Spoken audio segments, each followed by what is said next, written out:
100% true. Stuff like that guillotine joke do radicalize people to the left.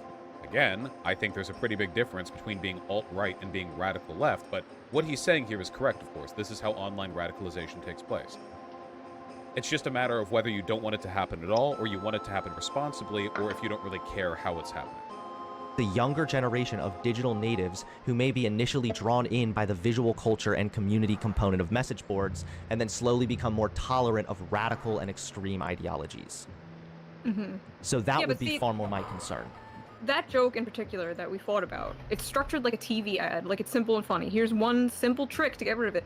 So the message that joke is sending isn't so much, we gotta kill the people, it's pointing out that the crisis we're in is started by just a few people. Like, that's the joke. The joke is, all this would take to end this is just like, these people just fucking stop. I guess. So, this is the problem. That's, of course, not true. It's a systemic thing, so yeah, this would be an element of like the bad interpretation of the joke. Now, mind you, I think this joke is funny because it's, again, it kind of seems like a TV ad, but to me, it's just an expression of general class animus more so than it is like a policy prescription. And I know how a lot of people could see this and be motivated to like sort of a bad critical analysis, if that makes sense. You know what I mean? And I am myself a patron of edgy jokes, so. That's why it's a joke, because that's also not true at all. Yeah, like, Hunter's correct here. Like, if we were to kill Bezos, that wouldn't do anything to help no, the I mean, climate crisis. Or ExxonMobil people.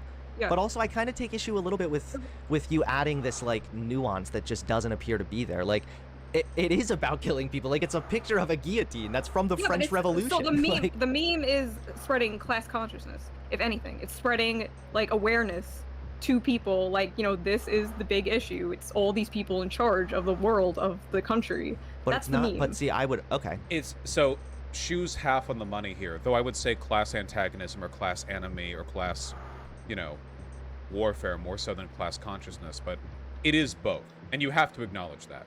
It is true that this is also a general symbol of class antagonism. That is true. It's not, this is not, anybody who believes that this meme is exclusively a joke about killing rich people is engaging in bad media analysis. However, it is partially that. It is at least 50% that. So you have to acknowledge that, I think. Shu seems really nervous, TBH. Well, Shu's just not good at debate. So I imagine that, well, I mean, we'll see, right? I guess, again, if we want to say that it's a joke because it's just a joke and it's not meant to be thought of seriously, then fine. But, like, I would take disagreement with that, because it might be these top CEOs that are playing a huge role in the carbon emissions, sure, but, like, they're not just doing that for fun. There's also a demand for it. It's an entire system that's broken, you could argue. And I don't think that just killing billionaires would fix anything. That's true. You know that thing they say, the top 100 companies are responsible for 70% of climate emissions? A lot of people seem to believe those climate emissions are being done for fun. Like, the top 100 companies are just, like, for funsies. They just have some, like, giant coal burners. They're producing those... They're producing those carbon emissions, upholding the world economy. Not to say that that doesn't mean they're responsible or that there shouldn't be more regulation or carbon taxes or whatever, but, like, a lot of people seem to believe that, like, they're doing it for funsies. It's the whole system that's built around the consumption of you know, greenhouse gas producing fuel. No, I'm not putting blame on consumers, Rivera Life. I'm just saying that they're not doing it for funsies. The system is responsible here. It's not like all of these companies are run by evil CEOs who do their regular economic stuff, but then on their, like, free time, they, like, light tire yards on fire, you know? That's not to say they're not bad. They are. I'm just saying that it's more to it than, like, a guy being bad, you know? If we were to kill Bezos, someone else would just take the place. No, I know, I don't think that either, but I'm just saying, like, they do burn the rhetoric that they're sometimes. spreading isn't, it's not the same as the alt-right thing you're talking about. So, like, with the alt-right, I hate the punching up and punching down, because I'm fine with both kind of jokes, right? So the alt-right will do, like, racist and sexist jokes and whatever. And that's, like, an identity thing. That's, like, you know, let's say they make a joke about women or something. Like, we all do that, right? Mm-hmm. And it's like, okay, they could actually become like misogynist or whatever. What would this joke do? Like, just make people hate the most powerful people in charge of our, like, I don't see. It could do a couple things. It could, one, I mean, if we want to get into optics, we can talk about that, but optics is not my main concern here at all. Okay. But you could argue that this does ultimately hurt your cause just from an optical perspective. You could also argue that, yeah, they might direct their anger at the wrong people. I don't think we should be raging out at Jeff Bezos. The optics thing I'm 50-50 on, because honest to God, in an era of unprecedented income inequality, I think class antagonistic stuff like this is honestly a lot more popular than people think it is, you know? I don't even think conservatives argue against memes this much. It seems like right now in America, most people despise the rich. Like, that's a common point. And usually the people who defend the wealthy right now seem to be like neocons and neoliberals, you know? Like the kind of people who are really invested in their 401k portfolio. Like that seems to be the group I see angry about this stuff the most often. That's not to say there aren't potentially like negative optical elements to this, only that, yeah, I don't know. Yeah, I don't know. It could go either way. Bezos, I think you could. This is absolutely the right people we need to be directing our anger to. Okay, but like, then but the last thing I would say also about what the alt-right is, with like punching up, punching down, again, there is a difference there, yes, and I'm not saying that they're exactly identical. However, even if we want to look at it from a historical lens, like the French Revolution, right, that began with quote-unquote punching up. It was the peasants fighting against the monarchs, if I'm not mistaken. Yeah. But that led to over 17,000 people being massacred, including other peasants that just weren't on board with this revolutionary mindset. So That's true. Though I don't know if omelet? that was necessarily just because of hyperbolic class antagonism. There were a few other things going on back there, you know? idea that like, oh, it's harmless just because it's punching up, history disagrees with you. Okay, well, the French Revolution didn't start with memes, but I know what you mean. I just don't see the harm in things like this at all. Like, okay, Trevor Moore, who literally just passed away a few weeks ago, one of his greatest sketches is like, I think the song's called "It's Time for Guillotines," right? Mm-hmm. Like, it's a good sketch and it's a good song, right? Like, are you gonna be like, oh, excuse me, Trevor Moore, this is a little optical, this is bad. Like, these are the most easiest jokes. This is like baby's first political humor, right? But I would disagree with that. But why? That shouldn't be. Yeah, this is why I have to line against Hunter with this one. Unfortunately, see, this is... Okay, I'm just going to say this once, and then... Because I think most of the arguments Shu makes here are bad, but I need to make this clear, okay? This is a very common liberal mindset, okay? It's the idea that the only kind of violence is direct interpersonal violence, and the systemic violence doesn't exist. Antagonism against the upper class can sometimes lead to bad, negative externalities or consequences, or even stochastic terror. However, the consequence of our current class system and the inequality within it kills literally tens of thousands of people every year. You could make an argument, like, what if you could do the math in it? Say you could propagate a bunch of anti-rich memes. That would lead to, like, a couple of horrible, regrettable incidents where wealthy people were killed by lunatics who took them too seriously. But the class antagonism produced by those memes end up leading to public support for a bill that leads to better healthcare, thus saving tens of thousands of lives every single year. Now, this is obviously an incredibly simplistic and reductive sort of assessment of the situation, but the argument that a lot of socialists make is that the current system right now and its preservation are violence. That there's violence happening right now, second by second, minute by minute, hour by hour, every day, every year, all the time, in degrees and extents almost incomprehensible to us as individuals. And that so often pushing back against that violence is decried because comparatively insignificant violence is produced as a product of that pushback. This is what people said about, like, the riots and the protests of the civil rights movement. That what peace could be worth this when the cities burned and the police fought with the protesters? Well, in reality, it did end up being worth it. And Black Lives Matter ended up leading to people dying. But I would say Black Lives Matter was still defensible. in any instance where action against an unjust system leads to harm, you must weigh that against the potential for real systemic change.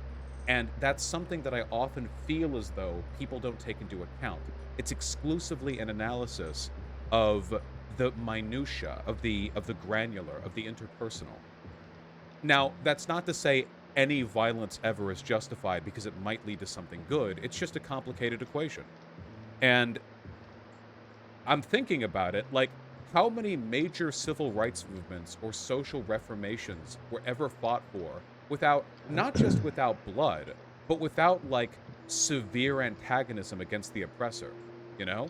It seems to me like this is a pretty historically consistent component of any push for a better world, and the goal should be not to say that, like, Trevor Moore's Guillotine song is bad, but rather to find ways to channel this inevitable component of class antagonism in the most effective and moral way possible.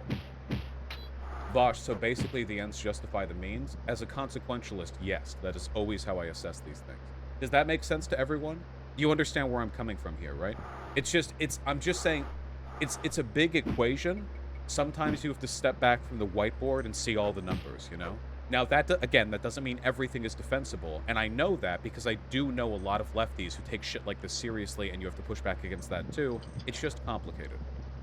I mean, you need to explain to me why you think that it's not harmful if we saw the same thing happen with the alt-right. If we are able to see something as harmless, like, remember Pepe the Frog? Like, all these harmless sort of ideas that, like, that allowed the alt-right to actually sneak their extremist ideology into the mainstream. You actually believe the Pepe the Frog thing? No, I'm using that as an example of how they were able, like, it's a known fact on how the alt-right was able to use meme culture for their benefit. So how about we be funny? So maybe we should be funny for the right reasons. But don't you realize that jokes allowed on the left, guys? That's not what I'm saying. That is. But I'm just like, what do you want? Like, I don't understand. I'm trying to explain why this. Hold on, Vosh. Lauren Southern could have said this in response to people calling her a stochastic terrorist. Yeah. Hey guys, the stochastic terrorism I inspired is justified because it's pushing people towards an ethno-state, so it's all worth it. What? No, it couldn't have. The goal she was pushing towards did not justify the means. The ends don't always justify the means. The ends actually have to be better than the cost of the means to justify the means. I don't think an ethno-state is something worth dying for. I actually think the opposite. I think fighting against an ethno-state is worth dying for. Leads to how this can lead to harm. The thing that this could ultimately lead to could be someone taking out actual violent action against, I don't know, a wealthy person. Maybe they're thinking it's punching up. Like, I don't know. Like, how would you feel if something happened here? You're literally doing the slippery slope, can't make edgy memes. Like, what is your argument? Like, I'm actually not understanding. Okay, my argument is So, yeah, Shu should be able to understand the argument here. Are certain memes, right? Certain forms of media, even, you could argue, that can lead to the normalization of harmful... Hold on, I'm sorry. Vosh, yes, don't you want your logical framework to always lead to good outcomes? If it can be used to justify anything, what's the point? What? Guys, consequentialism doesn't mean you can justify anything. Guys, I've been a consequentialist the whole time I've been streaming. I have whole videos on my ethical system. This isn't new. Okay, for anyone who's new, okay, deontologists believe that actions are good or bad based intrinsically on their moral worth, and consequentialists believe that their moral worth is determined by the consequences of those actions. So, to a consequentialist, the ends do justify the means, because if the ends are good enough, then the means were a way of arriving at that point. This is not the same as an eye for an eye, Ray 1KD. In fact, this has nothing to do with an eye for an eye. Literally nothing to do whatsoever. They're completely different things. I don't know why you're saying that. If you want, you can go, like, look up consequentialism on, like, Wikipedia and stuff. I'm not trying to be patronizing or anything, but this is something that I've talked about. Yeah, an eye for an eye is a deontological argument. What do consequentialists think about intent? Intent can be useful to understand insofar as it influences our belief of a person's willingness to engage in something again in the future. There's some complicated stuff. The ends justifying the means lead to some pretty heinous stuff. Okay, if the ends justifying the means lead to some pretty okay, wait, first of all, deontological arguments led to the Crusades, okay? I don't want to hear... Okay, hold on. First of all, the majority of warfare throughout human society, the majority of conflict has been deontological, okay? deontology is generally derived, at least historically, from divine command theory, which has been the justification for an ungodly amount of destruction all over time, okay? Do not commit consequentialism, like, just because you saw the fucking Marvel movies and you're like, well, Thanos was a consequentialist, which, by the way, not really, no, he wasn't. He never made a convincing argument for his solution being an effective means of reducing the consequences of the bad stuff that he was referring to, okay? So don't come at me with that, okay? I understand that you've watched a lot of, like, fucking PG-13 movies where the villain does something evil, and then the good guy's like, you can't do that, and the villain's like, the ends justify the means, Mr. Bond. And then they, like, launch the nuclear missile at the kitten factory. Just, please, just like, please. Full and extremist ideas. For example, there's a really... Hold on, can I explain? There's a really interesting study where they took women and they showed these women movies about a stalker boyfriend, and then they were found that after women viewed that content, they were more likely to accept stalker behavior in their real life. Media can normalize certain ideas even on a subconscious level. This is a fact. No, like this is inarguable. So all I'm saying... He's completely correct, by the way. Yeah, 100%. Sure. Consuming media leads to you being more, is when you are making memes like this over and over again, you're softening people to radical, extremist, and violent ideas that wouldn't fix our problems. And also, you're providing a safe space, more or less, for tankies and other radicals. Well, I don't have a problem with people hating the most powerful people in the world and the country. So if that's the slippery They can hate those radical people, thing, but I'm talking about the way that this can normalize extremist beliefs, violent beliefs that wouldn't go to solve our problems. what did you think about the... I wonder what Hunter's opinion... So, just out of curiosity, if this meme was true and guillotining the rich did solve climate change, would Hunter then support it? Like, you'd be saving the whole planet for the lives of how many people? I wonder if Hunter's problem with this is principally or consequentially. Like, is it because this doesn't work that he has a problem with it? I genuinely wonder about that, you know? I wonder about the beliefs of both of them, I guess. I don't know. the jokes of Jeff the rocket exploding and everyone like making jokes about that and wanting that to happen? Is that the same as the guillotine? I mean, I'm not a fan of advocating for violence. I think that ultimately it just hurts your cause. Okay, Bezos rockets... Joking about Bezos's rocket exploding isn't a call for violence, though. I don't think there's any way that, like, an angry lefty could make the rocket explode. That just seemed... Yeah, I don't know if that's a call for violence, you know? Yeah, a call for hope, yeah. Okay, like, I don't know. I feel like these are just very level 1 jokes. These people are untouchable. It's just such an easy thing. You can't get any more punching up than this. And, like, and left-wingers aren't the only one making this. Like, these are such... This is such a... Do you think there are uniting any people that story. look at this and actually think that they should kill rich people or Bezos? I'm sure there are people that do that. For So the would most part, that be a people just problem? coping. Would that be a problem in your mind? If people want to Roblox Bezos, I don't know. Yeah, I guess so. But like, listen. Because I mean, so- there are other creators, like even the Amazing Atheist was commenting on my thing, saying unironically that they have to pretend they're joking about this stuff, otherwise they'll get banned for violating TOS. I have a screenshot Okay. right here.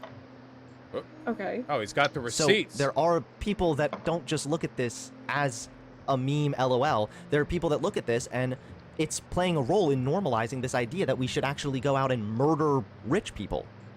Do you think that we have the ability to do that? Do you think we have the ability to...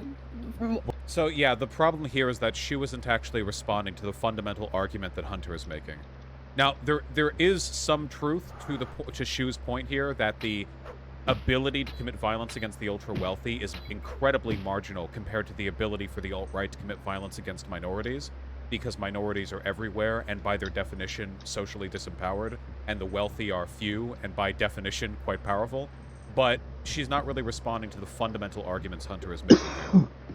What do you to mean? rise up and multi-billionaires take them out? It doesn't have to be multi-billionaires. You said it yourself that it's a class struggle. It could simply just be someone who's more well off. It Okay. normalizes violent extremism at the end of the day. And also it's just that, like, I walked away from... Bosch, I'm going to take issue that nobody has defined violence. That's true. Well, again, it gets more complicated when you factor in the existence of systemic violence and the broader sort of, complication. And there are... Okay, just a really quick analogy, like to get your mind churning on this if you don't understand what I mean, okay? Let's say you have a foreign country. It's not our country, okay? It's called Baby Town. It's just called that. It's a very small country. It's just one town, okay? And there's it doesn't have much in the way of like effective legal structure, you know. And there's a robber baron there, okay, who controls a lot of industry, and the robber baron's economic and employment policies lead to a lot of people dying on the factory floors, okay? They die, they get scooped up, they get burned. A lot of people die because of this guy's desire for the constant accumulation of wealth, okay? Now, you know this guy's son, who would inherit his property, is less of an asshole. If you killed that guy, would that murder be justified because the employment policies of the son are almost guaranteed to be less destructive than those of the father? Or alternatively, is it unethical to not do so, knowing that you're perpetuating more death just because you don't want to stay in your hands? Or alternatively, how do you feel about people calling for the death of that person with the full knowledge that there would be a consequential gain to doing so, even if they have to sort of scattershot antagonism against the wealthy and might end up leading to antagonism against other groups? The honest answer to these questions from my perspective is it's really complicated. And the reason why it's complicated is because all of these actions and all of their consequences reverberate beyond the interpersonal engagement of one act of violence between one worker and one business owner. So it's just something to keep in mind. Does that make sense? This is legit. Anybody who has an incredibly strong and hardline response to this, I feel, is almost an ideologue. Vosh, you've just created a precedent in which it's okay to murder someone if someone perceives that there's a good outcome to doing so. No, consequentialism allows for laws. No, you can have a consequential benefit to broadly making murder illegal, and then consequential benefits to understanding the various thresholds by which that would or would not be acceptable. If you're James Bond and you don't have license to kill, but one person's about to fire a nuke at the Midwest, you probably have a moral obligation to shoot the person with their finger over the button, even if it's illegal to murder, but I would still defend the fact that it was illegal to murder that person. Please. I feel like every time we talk about this stuff, I ended up getting hardcore stun-locked on, like, a lot of people really think that a lot of people's understanding of consequentialism genuinely does not extend beyond, like, a couple of movies where they've seen really bad things get justified through, like, ends justify the means, you know?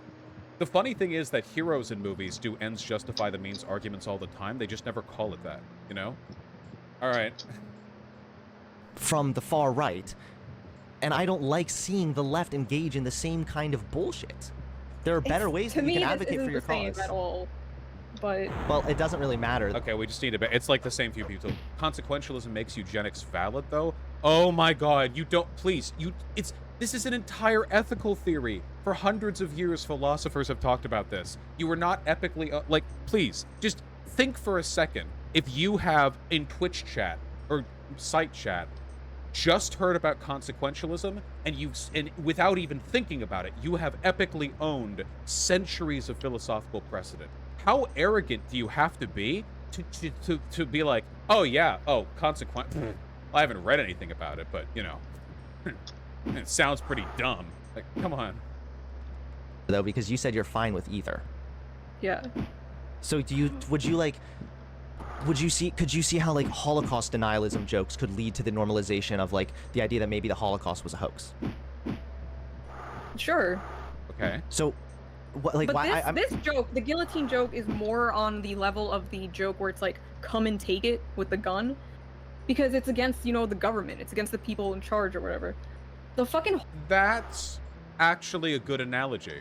The come and take it flags, you know, like, come take my guns, I'll use them on you. That's comparable because while it is technically a threat of violence, it's more of a broader expression of political antagonism along certain lines.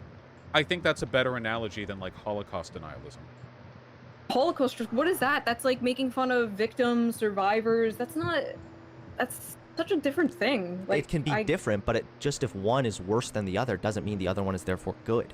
Like, it doesn't work like that. One could be worse, but I mean, at the end of the day, the thing is you're taking the position that all of those jokes are completely fine. Yeah, like, every joke is fine. I do not endorse Shu's opinion on this. People can joke about whatever they want, as long as it's, like, clever and they're not just, like, shouting the N-word over and over, and then it's just edgy for the sake of being edgy. But you can, like, Nick Fuentes, his joke about the 6 million cookies or whatever, like he got banned for that or something. Like that's it. That's like I mean, Nick, awful, but it's still a joke. no, but Like, see that right there, like, Yeah, I don't endorse this. So, Shu's position here is essentially that, like, you aren't responsible for the language, for what you're saying, as long as you frame it through a joke, and I think that's an indefensible position. If you did, like, you could take any political position, and you could just slightly reword it to make it a joke, and then you could get away with that. But also, I think Shu is of the opinion that there should be, like, no website TOS or anything. Vosh, if you're a consequentialist, wouldn't you agree that all jokes are okay if the result of the good is a net good? Oh my god. Just go to, what is it, stanford.plato.edu or something? The Plato Library, what is it called? Please just look up consequentialism. I can't do this anymore, okay? Please. like Nick Fuentes himself has already admitted publicly that yeah, you have to hide behind irony. yeah. Like, so Yeah. you're But I giving don't- arguments though that are like defeating your own point. You're There's giving me okay, You're giving me there's- arguments of people that are but actually there's giving. such different things. There's such different things. No, you're though. giving me One you're is, giving me examples of people Okay. actually pushing forward radical ideas under the guise of it's just a meme, it's just a joke, bro. Okay, but what is wrong with? Okay, I don't understand what is wrong. The problem with Shu here is that, unfortunately, she's kind of hiding her power level. I don't think Shu actually has a problem with just killing rich people, so she can't argue this position because her fundamental belief is that it should be good to express the political consequences insinuated by this meme, you know? About like joking about killing the most powerful people in the country. I don't. told you And why. there's Because a it can huge normalize difference violent extremism, and also like towards people who aren't the most powerful people in the country. Like it doesn't. That's what I. Would you be like, yeah? So what if they're more powerful? Again, you would. Also, Shu is expressing a fundamental inconsistency here. On one hand, she said that she's okay with all jokes, punching up or punching down, but she's making the argument that this is justifiable because it's a joke that punches up, which is a little bit odd, you know? Like, does she think that contributes to its defensibility, or is that incidental, or... We want to look at the French Revolution and how that began. That began with punching up, and it eventually led to so much, like 17,000 people getting The killed. people want to punch. They're either going to punch down or they're going to punch up. So I'd rather them punch up. That's There is a truth to this. While highly reductive, there is a truth to that. That in times of social antagonism, people do tend to direct their antagonism somewhere. And you guys have probably noticed this, America is split pretty hard between people who hate the rich and people who hate, like, black people, you know? Some hate both. But we don't talk about those, okay? I like, disagree what do with you- that. I think that I think I have more faith in people than that. What the? What do you? I can't. What can we do? Like everyone just wants to cope. Everyone's depressed. We're Yeah. seeing So fucking, but then okay, you have the we doomer wanna- mindset we where. wanna- exactly. Okay, so there's the doomer mindset, which is let's just joke about killing rich people and that does nothing at all. Or we can actually talk about real policy positions. Like, I know that We could you do know, both. I think that you can make jokes about it, sure, but I don't think making jokes about killing people is necessary. And then if we want to talk about optics, So the question isn't whether or not it's necessary. The question is, what should we do when it inevitably happens? Because you're never going to keep people from making death threats or like death jokes about the rich. That's always, I swear to God, you could probably find like in like the ruins of Pompeii, you can probably find like ancient glyphs of people shit-talking the wealthy back then too. I feel like this is a pretty universal thing. The question is, how do you channel that antagonism? When it happens, how do you respond to it? And I don't think Hunter's response here was really appropriate. The one where he said, this is just like alt-right Pepe posting. I don't know if that's like a good one, you know? there is a level of optics there that I think is important too, because climate change is such a big and serious issue. It demands unity. It demands that we are all working together here. And I could not think of a more uniting thing than joking about really, people do you who've think been that maybe oppressing us. moderates would be uncomfortable? Do you think people that aren't terminally online might be a little uncomfortable with jokes about guillotining the rich and guillotining Bezos? Mostly they Honestly, I feel like they're kind of popular right now. I mean, to be fair, like, Hunter has used an example of this working in the past, the French Revolution. In the French Revolution, it's not like every French peasant was some, like, was some, like, radical anti-monarchist, but, you know, apparently there is some pull to just fervent hatred against the wealthy. I don't know. Maybe there are studies on this somewhere.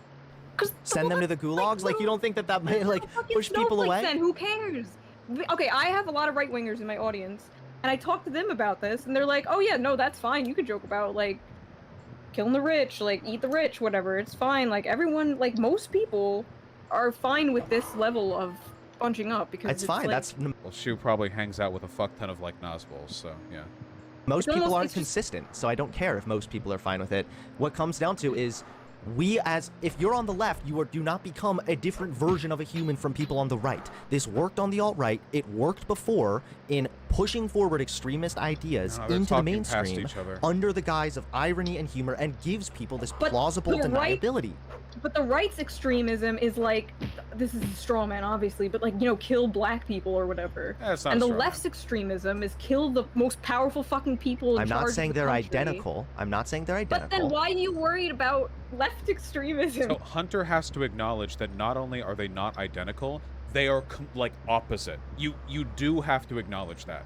It's not like, oh yeah, one's a little better than the other. These are radically different kinds of extremism and antagonism. You know, that is important to keep in mind. I feel like Hunter doesn't want to say they're the same, but doesn't want to like pull them apart too far. You know, but you do have to be clear about that. You know what I mean? Like, I'm not. Wait, you said it yourself. I can be worried about both. Okay. Okay. And also, when you use memes like this, you're providing a safe space for other radicals. You're providing a safe space for tankies. Like, if you think about it, I mean, I look at myself as an example of this. I had like right-wing. I don't know. I don't think this is the right use of the term tankies because, I mean, I don't think that tankies are the loudest, like, anti-rich group, necessarily. It just seems like a general left thing. Why are you afraid to say yes to these easy questions about consequentialism? I answered, like, 6 of them. And also, it's the same 3 people typing in all caps in chat. And also, some of these questions are so misinformed and so fucking obvious, you should probably just, like, Google them. Why is your understanding of consequentialism being hinged right now on... We're not even talking about that. We're talking about this. Like, just go learn about it for a second. It's like a whole philosophical theory. It's like a whole ethical, normative framework. It's good to learn about this stuff, you know? You don't have to agree with it. I believe in it. If you don't, that's fine. We probably have the same axiomatic values anyway, more or less, so we'd probably end up agreeing on most stuff. Channel. I was never alt-right. I was never a fucking neo-Nazi, but I think that alt-righters and neo-Nazis felt really comfortable in my audience, and I don't want to cultivate an audience like that.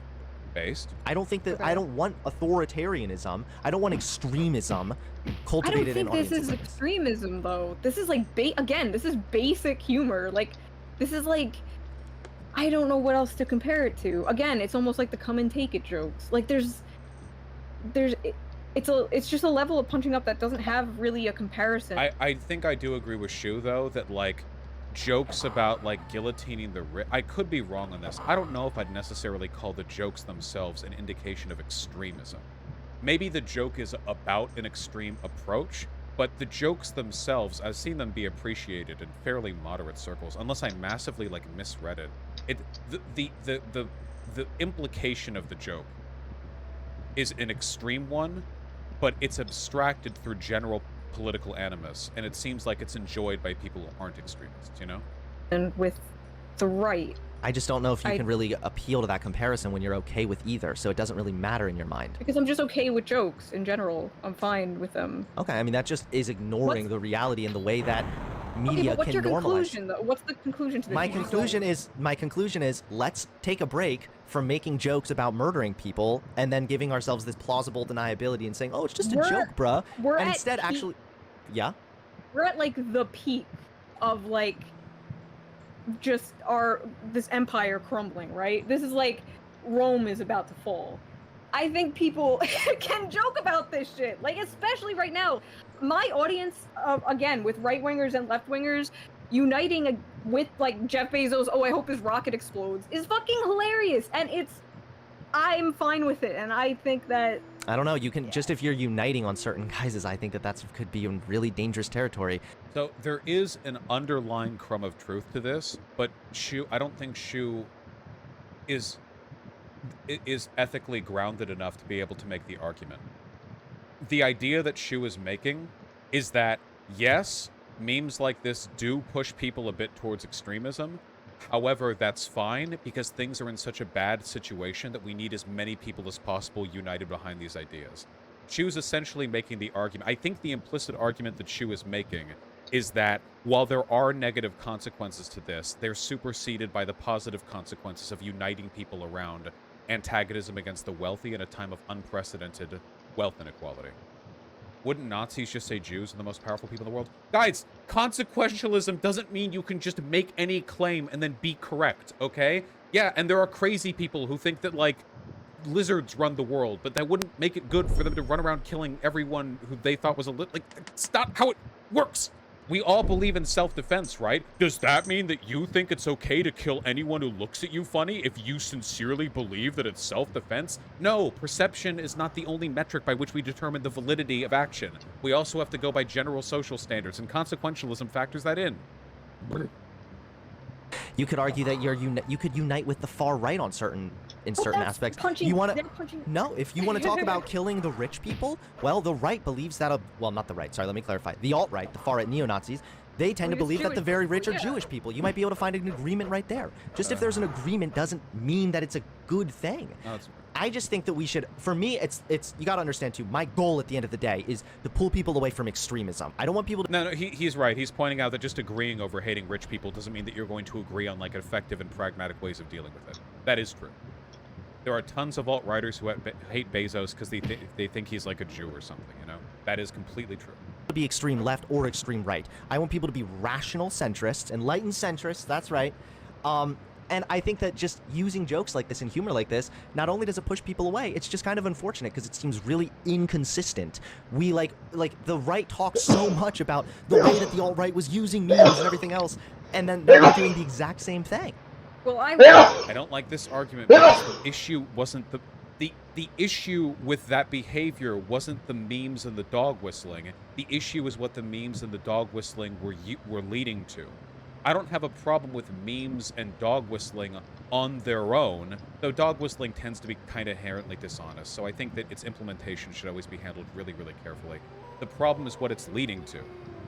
Like, if the alt-right was people who really, really liked hats, and they would post memes about how non-hat wearers are dumb, and dog whistle that hat wearers are based. Like, I don't care. It's what it leads to. I mean, using edgy and funny memes, I think they're I like using edgy and funny memes too, but we're not talking about just edgy and funny memes. We're talking about edgy and funny memes that are specifically violent in nature and normalize and soften the idea of violence towards individuals. Okay, I don't honestly don't know how to argue this. It's just like I'm fine with these jokes, and I think I think Shu just hasn't thought about this enough to understand the way that Hunter's approaching this. There have been a few points where Hunter has missed Shu's point, I think, but overall, I think Hunter is making a strong case for the position that he's arguing. I think, if anything, they're more like you say. You don't want people uniting over this, but I think it's fucking cool. And I didn't say that either. It's fine if people we all hate the same people. I don't know. So basically, like, I have some studies here and some pretty solid historical and empirical evidence to support my claim, but I feel like your claim is just you like memes, and that's it. No, Hunter's argument here is good because it can't get taken to level 2. Hunter's argument is that stuff like this normalizes violence, which is objectively the case. Even though it's hard to commit violence directly against the uber wealthy, the fact of the matter is, just basic media analysis, yes, it does lead to people being radicalized to violence. But Shu can't acknowledge that and then make an argument for why that's better or worse. She kind of shuffles between saying it doesn't really have an effect because it's all just jokes, and then saying, well, it doesn't matter because we're in a time of unprecedented economic inequality. I think Hunter would actually be able to make a stronger argument if Shu could, like, decide in a point. Does that make sense? Yeah. I mean, like, what else could you say, though? Like, again, this is baby's first joke. Okay. Who cares? All right. I'm trying to think what else I wanted to say, though. It's like, again, people just want to punch up. Like, we punch down in our careers, right? We still sometimes punch down when we make fun of, like, random Twitter people I'm not talking about just punching up and punching down. I'm talking about violence specifically. Memes that are, again, normalize violent ideology. Radical so ideology. Unrealistic, though. Why? If it was able to work with the alt-right, why couldn't it work in this area also?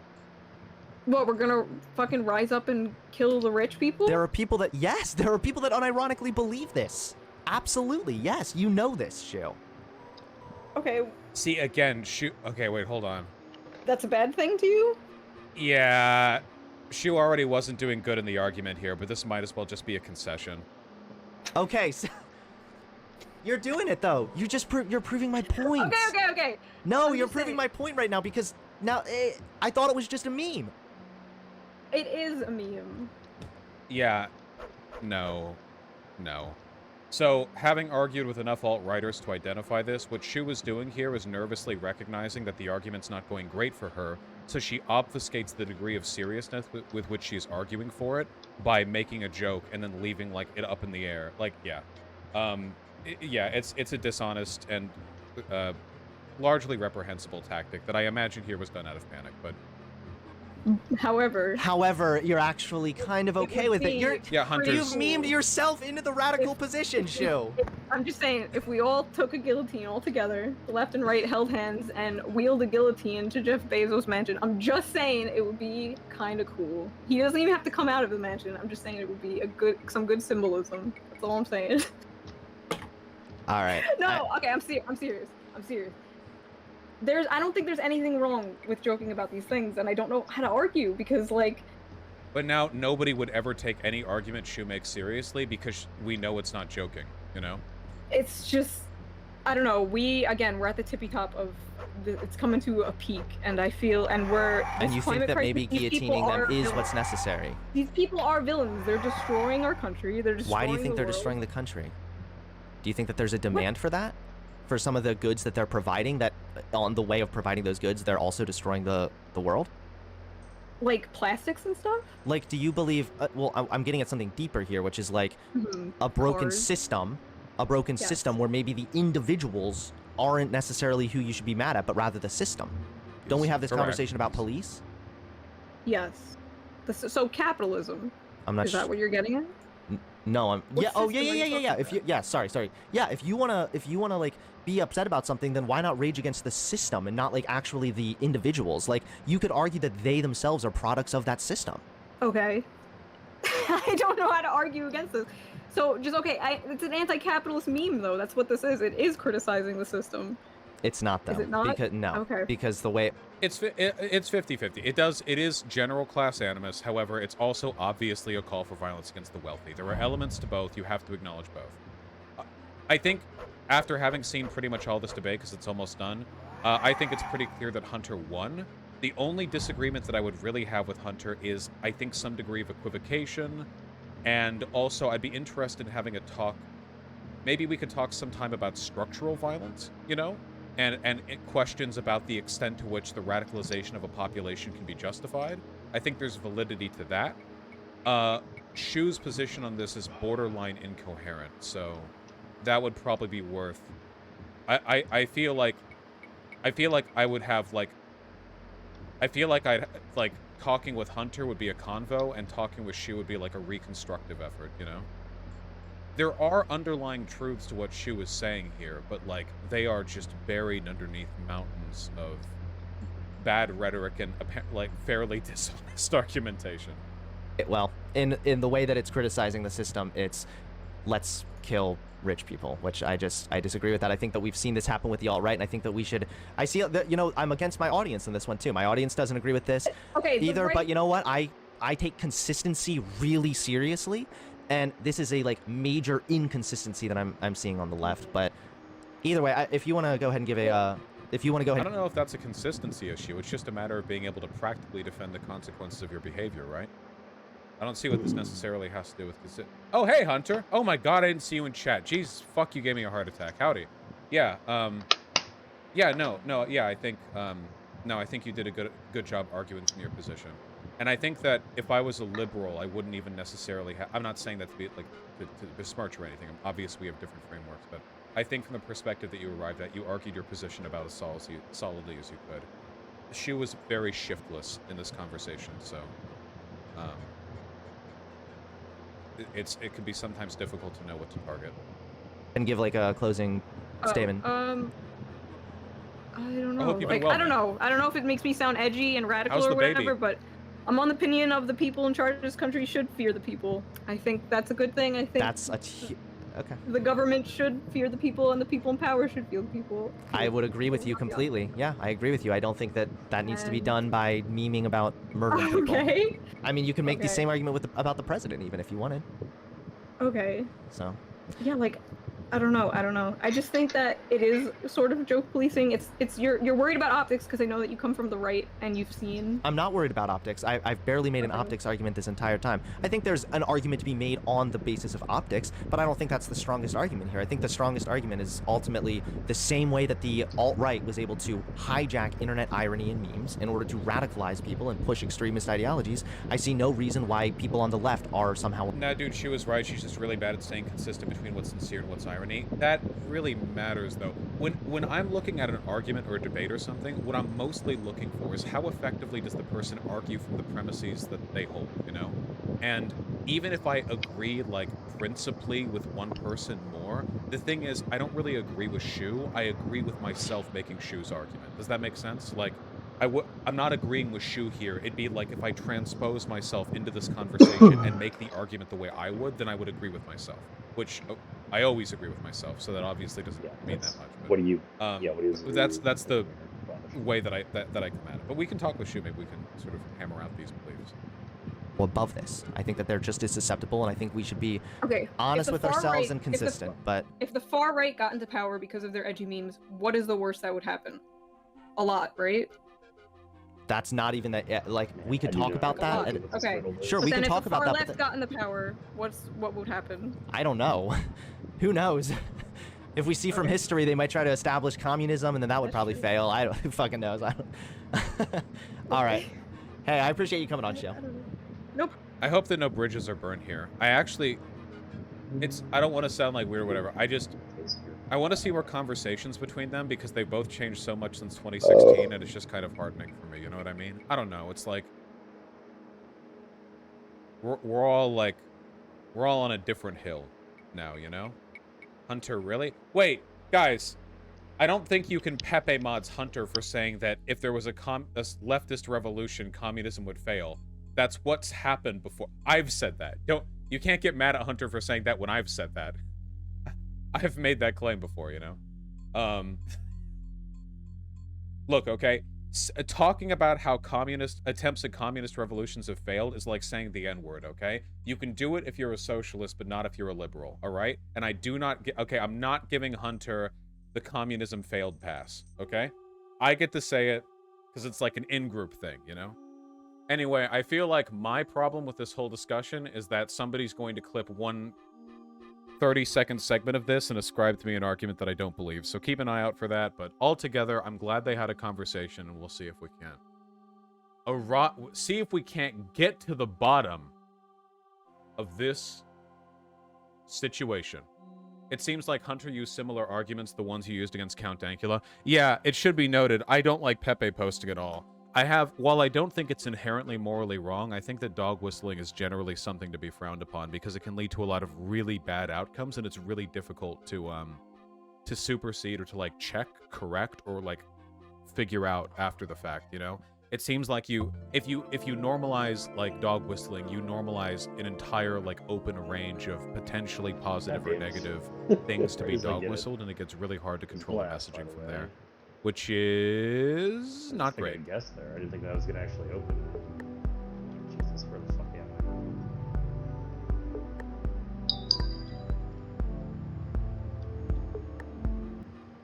I don't even remember the fuck it was.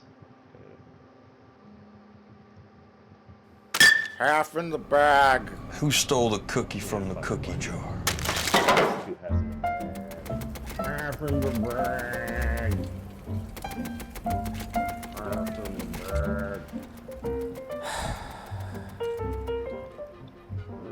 I can't believe we've been stuck here for over a month now. And I can't believe that the last movie we watched before all the streaming services went offline was Money Plane. What a waste. And even the fucking cable TV doesn't work. Ever since China nuked all of our satellites. What a year. We can't even watch all the rioting that's happening in Chicago live on TV anymore. I know. I'm very curious to see how much of Portland, Oregon has burned down. Well, I'll tell you that New York. And we've got Grubhub. Oh no, I heard. I even noticed. Saddest thing is that. I got you a birthday cake. Oh my God! What the fuck is that? Wow, with candles and everything. Although it's kind of sad, I probably shouldn't blow them out, just in case I'm asymptomatic. No worries, Jay. I thought about that too. These are actually self-blow-outing birthday candles. Oh, so they're just like regular candles and you just wait for them to die out? No. They're e-candles. I paid $1,000 for all these. They have some kind of digital timer in them that knows when to blow out. They even have a little microphone in each one that can tell when you're done singing the happy birthday song. Super advanced technology. Very expensive. Wow, that's... I guess you never know what they're gonna come up with next.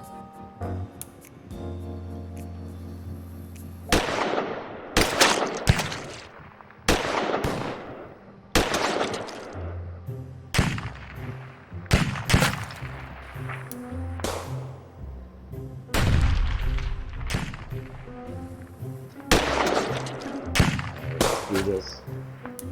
Fucking demon.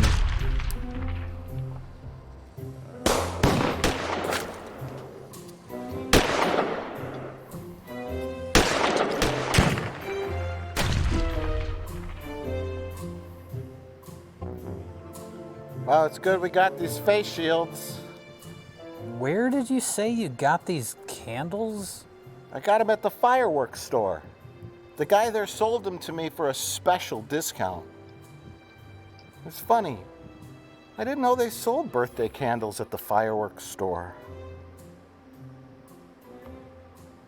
I'm so stupid.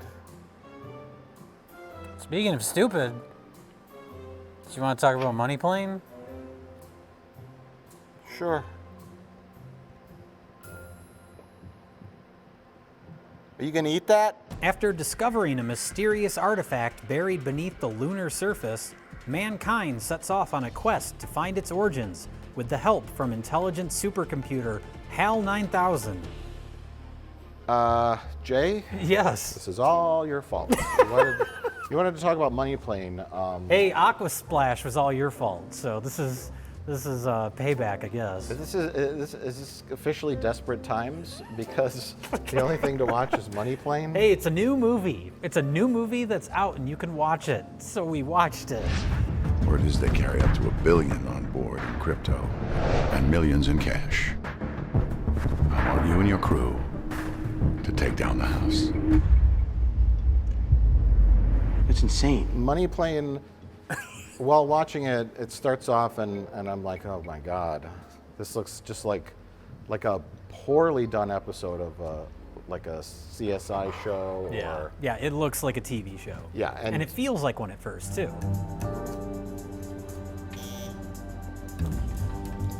I wouldn't agree to even talk about this movie for a lot of reasons, because it's basically, oh God, it's probably on par or worse than an asylum movie. Oh yeah. On par or worse. Mm-hmm. And we wouldn't review just a random asylum because those are cheap cash grabs. But this one has a little more of an interesting twist to it. Yeah, I didn't think that seemed like a good answer. The cast and the fact that it feels a little more earnest than an asylum movie. Yes. Like those Sharknado movies are basically comedies and they know it and the whole thing is just a joke. This one, they were trying to make a Michael Bay action comedy. Are you sure? I'm pretty sure. Here's how things are and how things appear to be. Is it normal for museum guards to have machine guns? We weren't there 2 days ago when we did a recon. So the cast, it's not just a bunch of nobodies. There's Kelsey Grammer, Joey Lawrence is in it, Hairplugs. Yes. Mr. Hairplugs? Well, he was famous for, he was the dumb brother on the show Blossom. Yeah. And he was kind of known for having his long, thick hair. So that's got to be tough for him as he's gotten older. Sure. With getting those hair plugs. Yeah, they're pretty obvious. It's like doll hair. Yeah. Well, also, he's not the only Lawrence in the film. We have, because I had heard about this movie a little bit beforehand, and I knew that Joey Lawrence's brother directed it. And then Matthew Lawrence is his brother, who shows up in the movie with a comical fake mustache and a cowboy hat. Howdy, folks. Deal me in. Splendid. Now we have a game. I was like, oh, he must have directed this. But no, there's a third Lawrence, and that's the one that directed it. Joey Lawrence's kid brother. Yes. Because he's a good decade younger than Joey Lawrence. Yeah. is. Yeah, there's three of them. Oldest is kind of an Joey, obvious middle answer is now that I think Matthew, about and then it. the youngest is whatever his name is. I guess this is news to me, but I guess all three of them were on a sitcom at one point together. All of them in one show. Can you believe it? It's called Brotherly Love. It lasted 2 seasons on some network. 2 seasons. I was going to say, is it the fastest show ever canceled?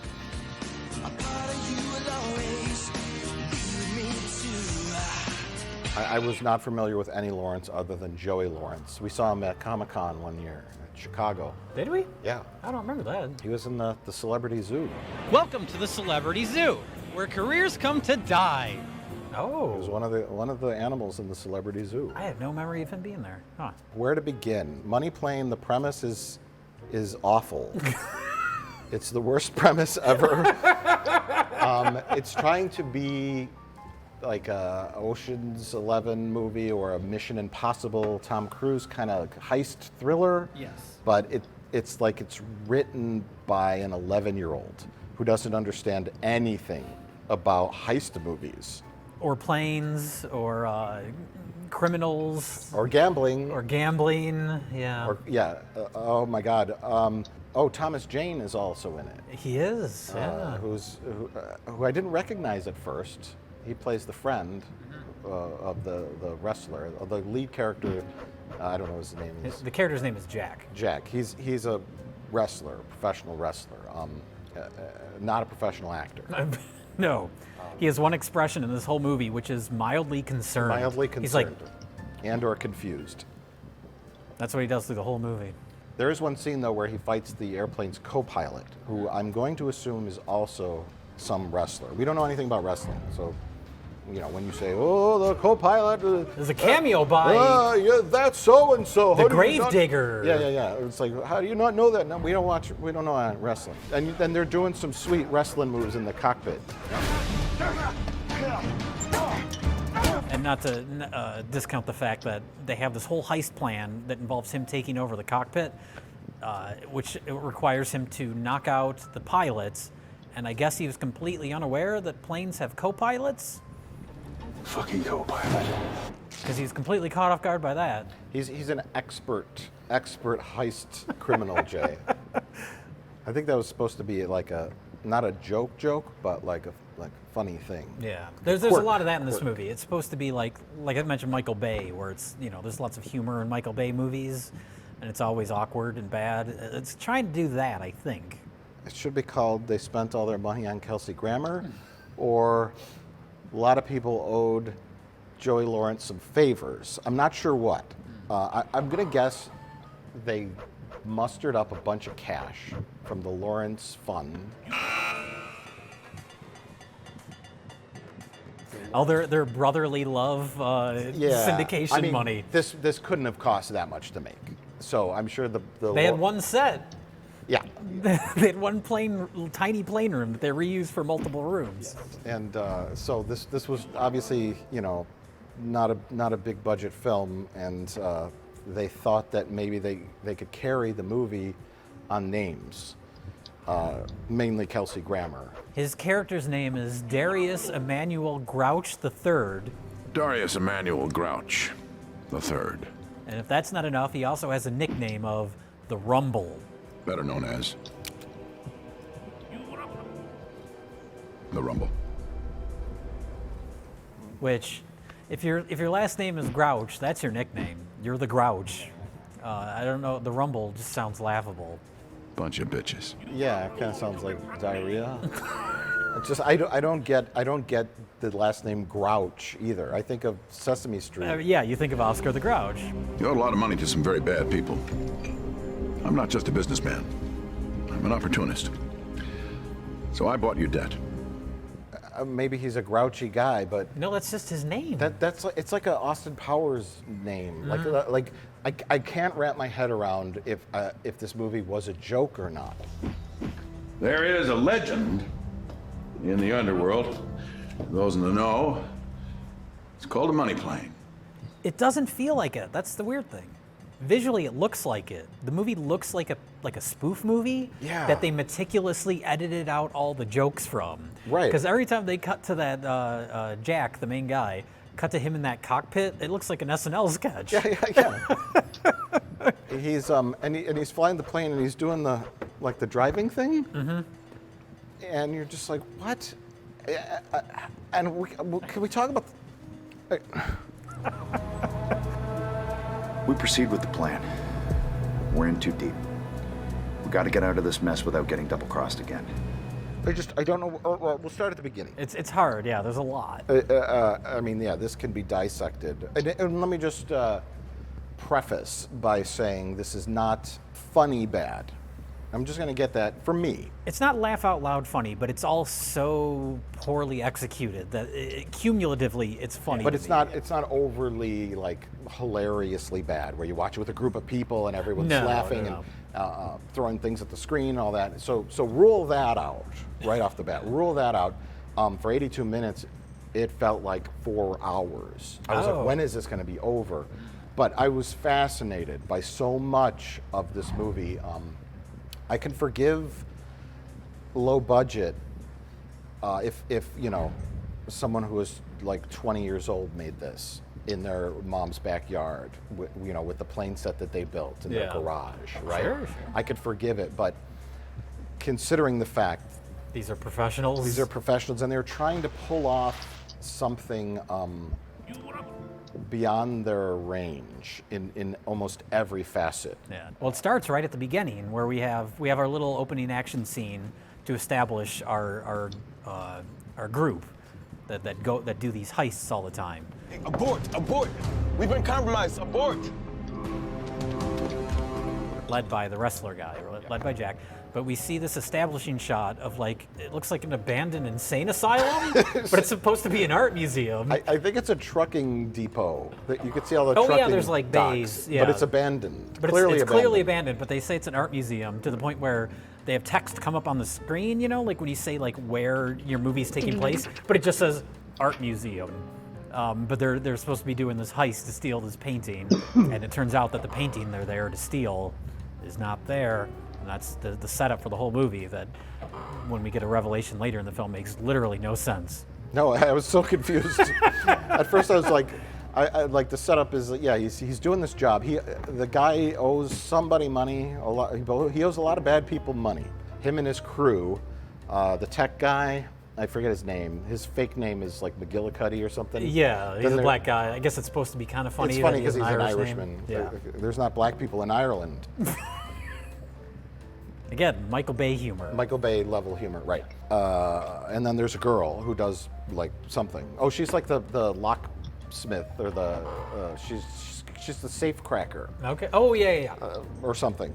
But she never cracks any safes in the entire film. This is not the same boat from the schematics. It looks like biometric, some upgraded version of that shit. I can still crack it, but I'm gonna need more time. There is no more time. No. The safe is controlled by a. I don't even want to go there. There's a keypad on the safe, but there's also a thumbprint thing. Yeah. So she doesn't have to crack it. No. There's no exciting safe cracking scene. That's tense. There's ticking clock. Got to crack the safe before the bad guys get and find you. Yeah. Like every aspect of trying to do like a, Tom Cruise-esque Mission Impossible kind of thing with the clever plot twists and the funny humor and the adventure and action, it's complete failure.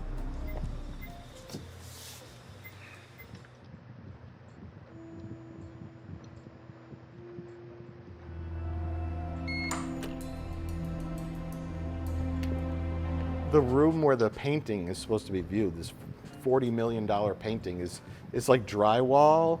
That's not like, it's on a concrete floor, and there's like brick walls. You see the 2x4s where they built the set, and it's like, oh my God.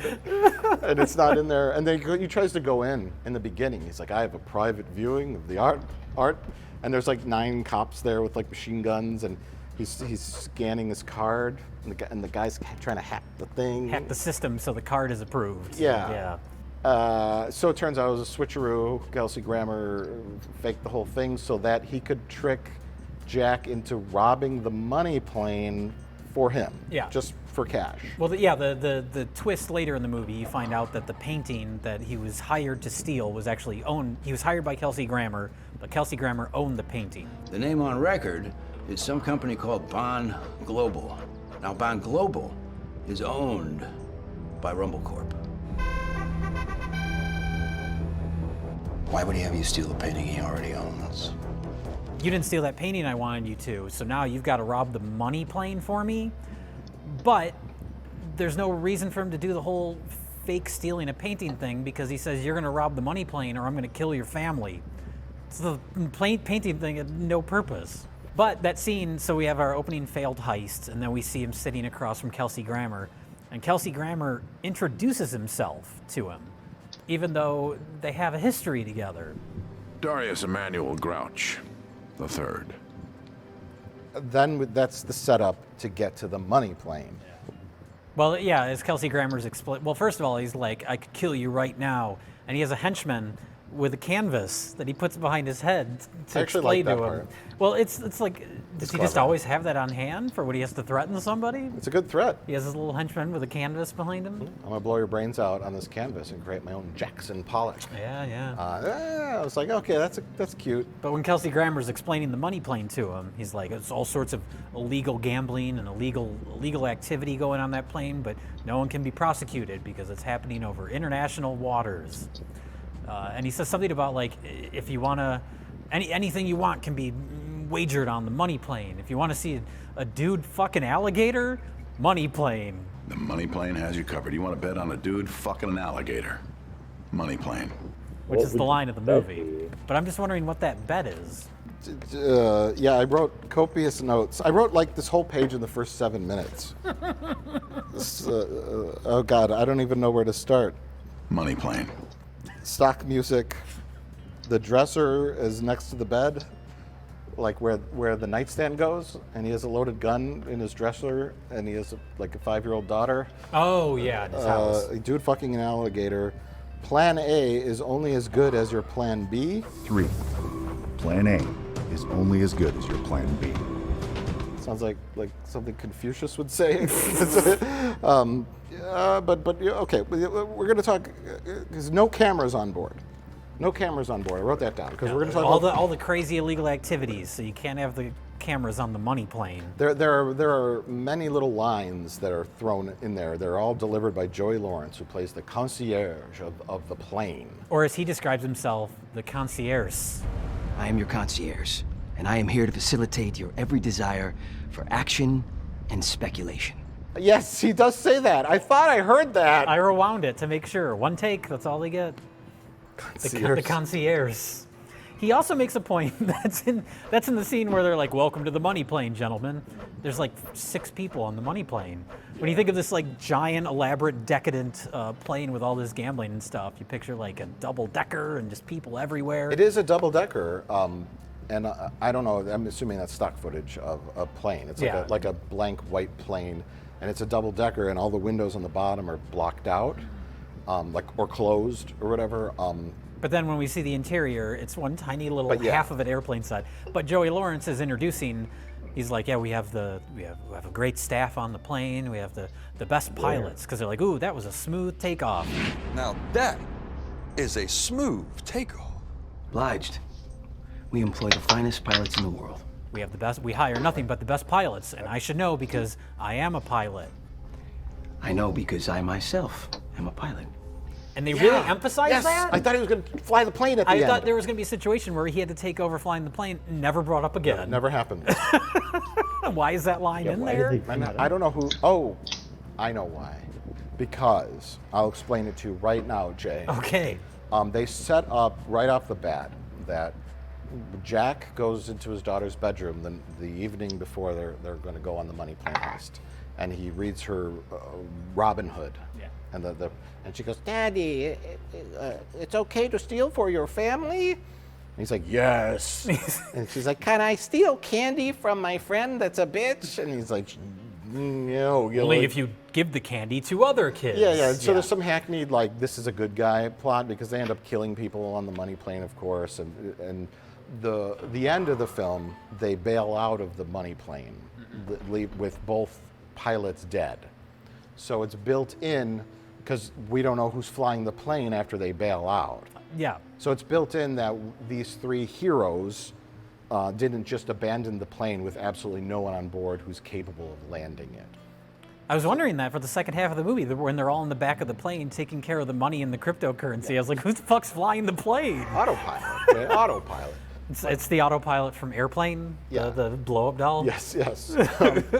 I don't think autopilot can land a plane. I don't think it's that sophisticated of technology yet. So are we supposed to assume that Joey Lawrence landed the plane? Okay.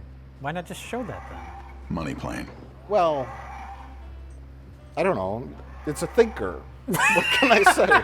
It's a thing. That's why they said that. So we know that they didn't just let the plane like slowly, lose power and crash into a major city and blow up and kill everyone. God forbid you kill all these human traffickers. Well, yeah, that's the thing is, some of them might be like just people who want to gamble, and they might not all be awful. You don't want your characters killing everyone on the money plane, even though they are mostly awful people. Right. Money plane. Yeah. I can't even fathom the concept. Like I said, it's like an 8-year-old wrote it. The plane flies over international waters so they can do illegal gambling with cryptocurrency and or cash. They say that that's one of the setup lines. We have the best pilots in the world. And to my knowledge, not even the best pilots in the world can avoid turbulence. And every airplane goes through some kind of turbulence at some point, which is why there has never been a casino on an airplane. Because you at any moment, an airplane could hit turbulence and fling everybody's shit all over the place. Which is why when you're on an airplane, they say stay in your seat or have your seatbelt on when you're not going around. Because at any moment, the plane could just hit turbulence and you could fly up and bang your head, which happens a lot.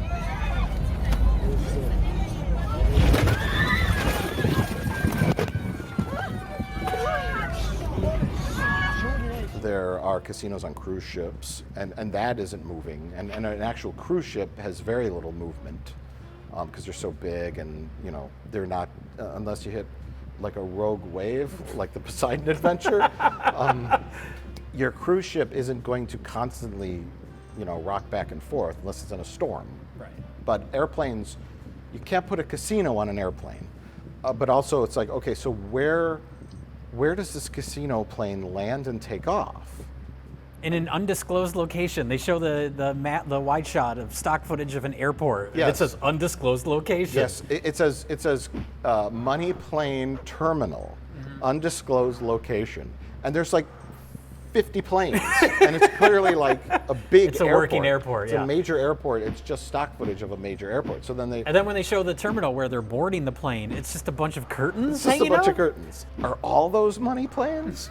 Or is one money plane get its own private little terminal somehow? It should be in some like completely rogue nation on the planet Earth, right? Like North Korea or something, where they have like an agreement with the North Korean government. Can we use this one barely used terminal at your airport? We're going to pay Kim Jong-un $100 million a year to let us use this airport, and he's going to look the other way. So we've got to fly to North Korea first and go to the money plane terminal that's secretly hidden behind this wall that opens up behind North Korean guards, and you have to, but they don't even set that up. So it's like, what airport, who, where, what? Money plane. Because if it's in the United States, which I'm assuming it is, It seems to be pretty close to where they all live, I guess. yeah, we have the FAA and all sorts of laws and regulations about money planes, inspections, safety inspections, who's operating this airliner, has what ground crew works on it, who fixes the engine. Mike, they hire the best. They are the best. They hire the best crew. So it's a laughable concept to be asked to take seriously. Yes.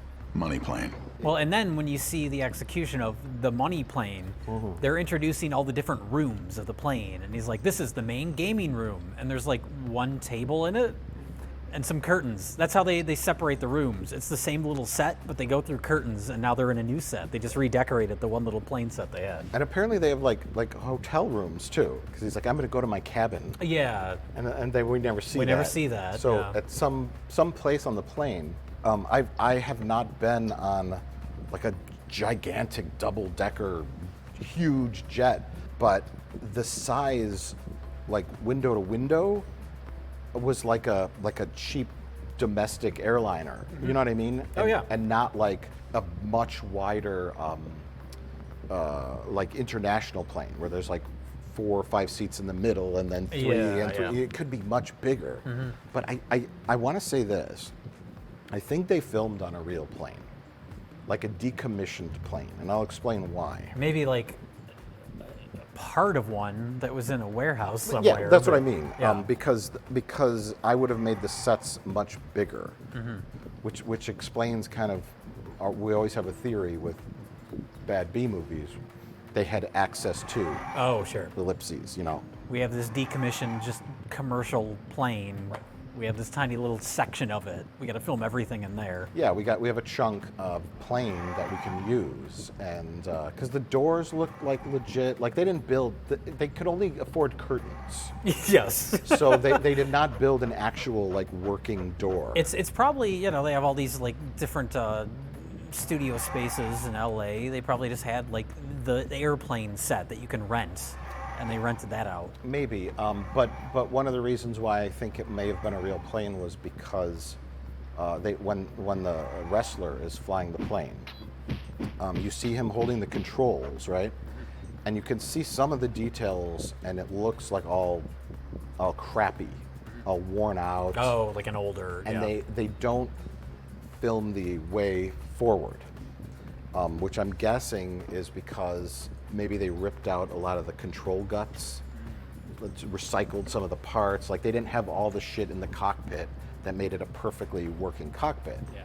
Yeah, all the shots in there are really like they're low claustrophobic. inside, yeah. And they don't. They obviously put a green screen up along the side window and part of the front window, but you never see that shot where they're looking forward. Yeah. And you see the real controls, so it looks like real plane stuff. Because if you're going to build a plane set, it'll look either really bad in this case, in their budgetary sense, it'll look terrible, or it'll look like the Ed Wood plane set, right?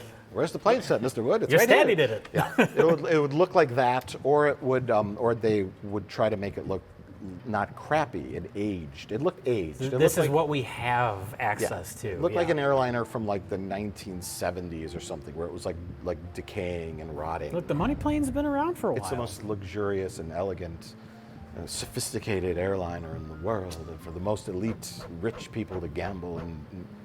That's what I heard from the concierge. I am your concierge. And clearly, the below deck stuff is a set. It's just like a junky set with. It's like a hallway set. It's so tidy. Well, they go into the storage room or something, the safe room, and you can see like the 2x4s and the other side of the 2x4s. they put some like metal sheeting on a closet door to make it look like it was like a secured room, but there was just a doorknob. Yeah. There's one room they go in, it's like supposed to be the server room, because that's where all the crypto money is being stored, because that's how the internet works. I don't even know what's happening. Who stole the cookie from the cookie jar? Who, me? Yeah, you stole that cookie. I just know that the only character that's really like proactive in the movie is the girl of the group. Her name is Isabel. She has the exact same scene 3 times throughout the movie, which is she tries to sneak into a room. There's so little security on this plane because they're just sneaking around everywhere through the whole thing. She sneaks into a room, a dude shows up, and she has to half-assedly seduce him and then beat him up.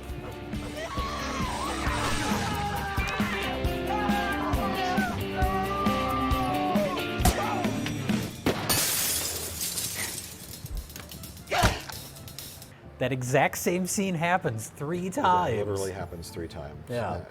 It's embarrassing. It's like, well, I don't know, what else do you do with a girl? My favorite is the 3rd time where the guy comes at her and she breaks a bottle and starts like stabbing him in the stomach with it. Yeah. But then in the very next shot, all the blood that was rushing out of his stomach is just gone. He's completely clean again. Yeah, the sound effects are really awkward too. It's like too quiet. Yeah. 'cause that's a really awkward sound. The punching sounds aren't your traditional punching. They're just boop, boop, boop.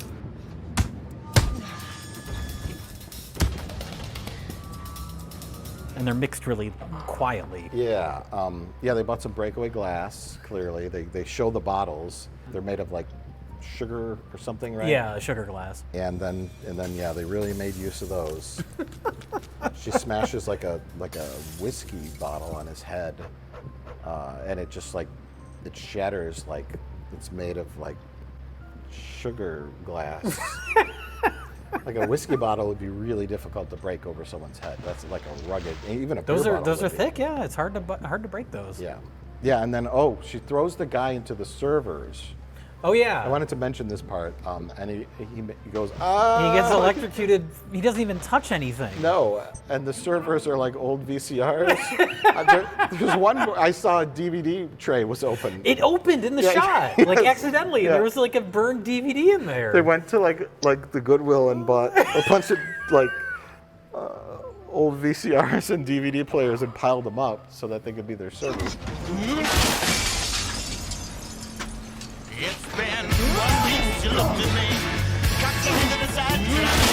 But yeah, throwing a guy into, I guess servers are like electrically charged. Well, that's why that's the reason they're behind that glass. Oh, they have a live electrical charge going through them? Yeah, you can't touch them. You can't even like do maintenance on them or press a button? No, don't touch them. They're just, it's live and electrically charged. High voltage, those computer servers. So if you fly through that glass, you get electrocuted by just going like this, and nothing happens to you. It's like a play. It's like make believe. We're playing make believe. Here comes Daddy.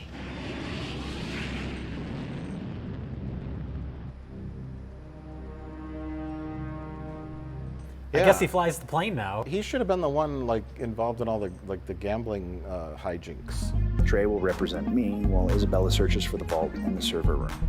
Like McGillicuddy was, and that was for comical effect. Like, in addition to traditional gambling, like they play Texas Hold'em, which is, oh my God, they have like a plastic poker table. The dealer is all sloppy.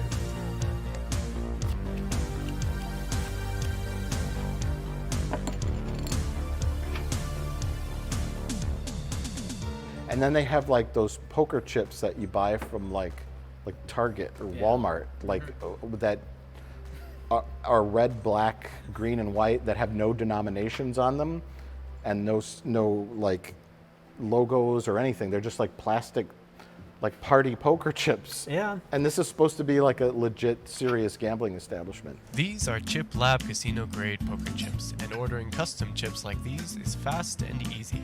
Play poker chips are our most popular choice and are available in 12 colors and several styles. The white part of the chip is the customizable area. Both sides can be the same or they can be different. We mass produce these chips so same day shipping is available and the normal turnaround time is just a few days. But then is it the winner of Texas Hold'em decides the next game or something like that, where that's when we get to the Russian roulette scene? Yes. And that's Matthew Lawrence in a comical fake mustache and cowboy hat. And that's a moment that I guess is supposed to be intentionally funny, where they're like, you go first, no, you go first, and it goes on for a while. And then the payoff is that Matthew Lawrence just shoots himself in the head. I can't lose!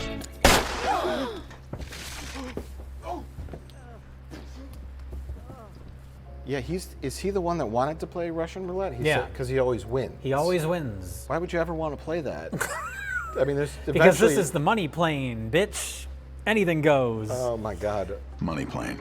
Because then we get to the other gambling, which is like they have like a live feed of somebody in like a snake pit. Yes. They're like betting on how long we never see the snake. No, they couldn't afford the snake. They spent all their money on the poker chips. There's a pentagram. I don't know what that's about. I think it's because they said, okay, well, what kind of shady people around the world would agree to do this kind of stuff? Okay, maybe devil worshippers, maybe weird like Russian mobsters, because there's a scene where 2 Russian guys hack an arm off. Yeah. And I don't even know what they were betting on, like how long it takes to hack off an arm. I don't know.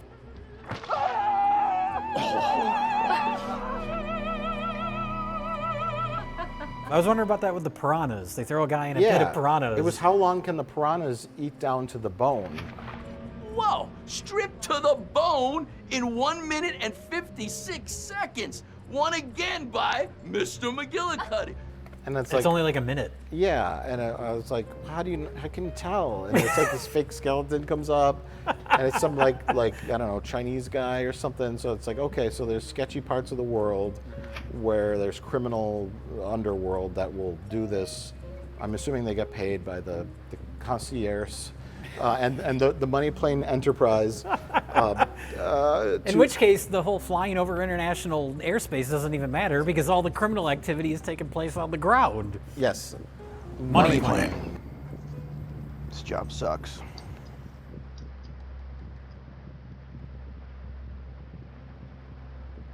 If we're going to talk about Kelsey Grammer, this is, I wouldn't say phoned it in. It's just like... He put in the appropriate amount of effort for Money Plane. Are you really fucking with me right now? Are you fucking with me? Yeah. You don't quite buy him when he's saying, he has a line towards the end of the movie where he says, I'm the baddest motherfucker on the planet. I'm the baddest motherfucker on the planet. I'm Darius Grouch III. I am Darius Grouch III, the Rumble, and I am taking down the money plane. Now bring me my money. How do you deliver those lines menacingly and serious? You don't. So Kelsey Grammer is just like, whatever. It's a paycheck. Well, we get to the end, and they decide to, when Jack realizes that he's been double-crossed by the Rumble, and now he got set up to rob the money plane, even though he didn't need the original setup of the painting anyway. But he does like a secret recording of Kelsey Grammer. We get a flashback to their original meeting where I guess he has a microphone or something under the table. Why did he put that there? Just in anticipation that he would need it later? Hey, can you trust a guy named the Rumble? That's true. Darius Grouch III. I wouldn't trust Darius Grouch III. I wouldn't trust Darius Grouch II. He's a shady businessman, but I like that. Yeah, it's not just like a recorder that he has to come back and get later. They got the prop right. But they're talking over his computer anyway. They have like a camera link. Yeah, I know. So can you just record the sound from the computer? That's where I thought it came from originally. And then yeah. I was like, I don't give a fuck who's on that plane. I'm the baddest motherfucker on the planet. Oh, but it's this big like bulky object with like an antenna on it. Mm-hmm. That's clearly like, okay, well, you know, he can't just put a digital recorder down there because he'd have to come back and get it. Yeah. It has to be something that could transmit to a plane that's God knows where. So it has to be bulky and have a big antenna. Mm-hmm. And Kelsey Grammer never noticed it. And I guess when Kelsey Grammer gets mad, he reaches under his table and shakes it. Yeah. But you could tell he wanted to flip that table, and wherever they were shooting that, he probably couldn't. Yes. So he just kind of went, "Rah!" I thought he was going to flip the table. But he records Kelsey Grammer saying, I'm the baddest motherfucker on the planet. I'm Darius Grouch III. And I'm going to take down the money plane. He says all those very specific things so they know exactly who he is. I don't give a fuck who's on that plane. I'm the baddest motherfucker on the planet. I am Darius Grouch III, the Rumble, and I am taking down the money plane. Now bring me my money. So then when Jack plays that recording back, I guess through the sound system of the money plane? It's set up. Remember they play music through it? Oh, yeah, that's true. So then everybody just... Airtight script. It is. So then everybody, all the criminals on the money plane, I guess they're just like, okay, we'll go kill this guy. I guess we got to kill that guy that I just heard over the radio. We don't even know who he is or where he is or what he is. Well, they find him pretty quick. On behalf of the house, I want to assure you that Mr. Grouch's head will be on a platter by the time we land. They find him in 5 seconds. Yeah. But they can't even secure their own aircraft. They don't even know it's been taken over. No. And I at least give the movie credit for this. The logic lapses are explained in bafflingly pointless throwaway lines. Like Joey Lawrence's, his job there is to set up all the things that don't make sense later with his concierge character. He says, there are no cameras on board because we respect your privacy. As you know, there are no cameras on board. This is to ensure the utmost discretion. But that doesn't explain why there wouldn't be cameras outside of their vault and their server room and their cockpit and the places where patrons or guests of the money plane don't go. Or aren't supposed to be. Because there's clearly a line that says you're not supposed to be down here. I think the girl says it. She's wearing the flight attendant costume. Someone says she it. says it to the guy he's smoking. He's like, oh, she's yeah. like, you're not supposed to be down here. Yeah. You're not supposed to be down here. So why wouldn't you have cameras down there? Because money plane. Logically, the money plane would have like a security room with 3 or 4 guys watching monitors that monitor a room full of cash, right? Mm-hmm. And not just have one, not 2. One security guard watching a room full of cash and servers containing billions, not millions. They say billions. Over $1 billion. Billions of dollars of cryptocurrency, which can be hacked and transmitted easily with an iPhone. Mm-hmm. Well, they originally needed help from their man on the ground, the other Lawrence, but then thugs show up to kill him, so then Thomas Jane has to get involved with a drone with a gun awkwardly attached to it. It's not even like a super cool drone that's like made specifically with machine guns, with guns built into it. It's just a toy drone that they just attached a toy gun to. Because you know what the script called for was like a Predator drone. Like he had military background, so he might have had access to a Predator drone, which is like, those things are big. Sure. They're like I don't know, they're as big as like a couple of cars. They're huge. They're not like, you know. No, there's a little toy, one of those little white plastic drones with a gun on it. They wanted a Predator drone. They didn't have access to the proper stock footage of a Predator drone. And they didn't want to do a CGI Predator drone. It would have looked terrible. Oh, they should have done that. That would have been great. So they got one at Best Buy, and they duct taped a gun to it. And that was the best they could do. Stay still, you bastard. That's it. Right up your ass.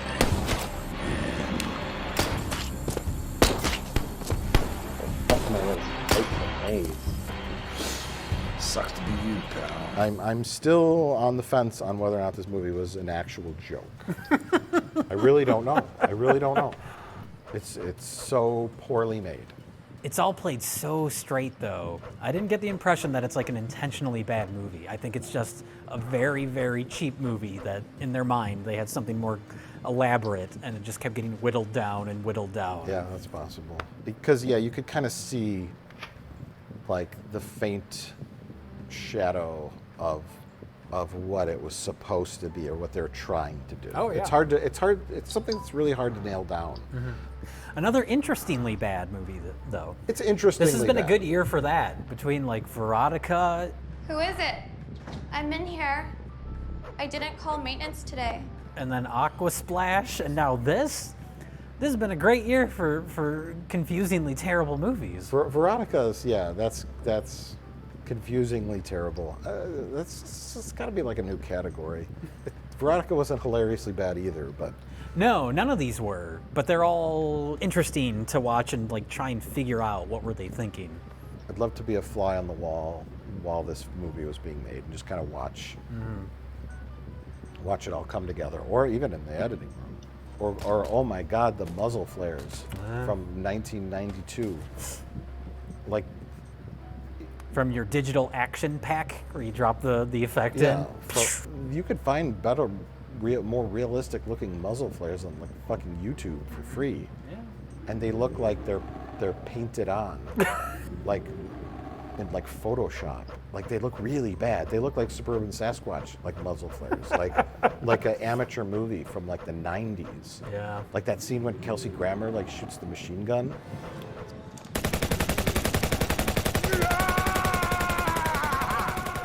like a Oh, scar. is that when they cut away because they didn't have any actors for them to actually shoot at? Yes. The elite assassin squad from the money plane come to hunt I guess him they down. showed up. They're off camera, but they're there. Trust us. Yeah. And he knows they're there, so he gets a big machine gun, and he does like it's like an attempt at like a Scarface ending, and it's just like the digital camera shake, and Kelsey Grammer's screaming, and the muzzle flares look terrible, and oh my God.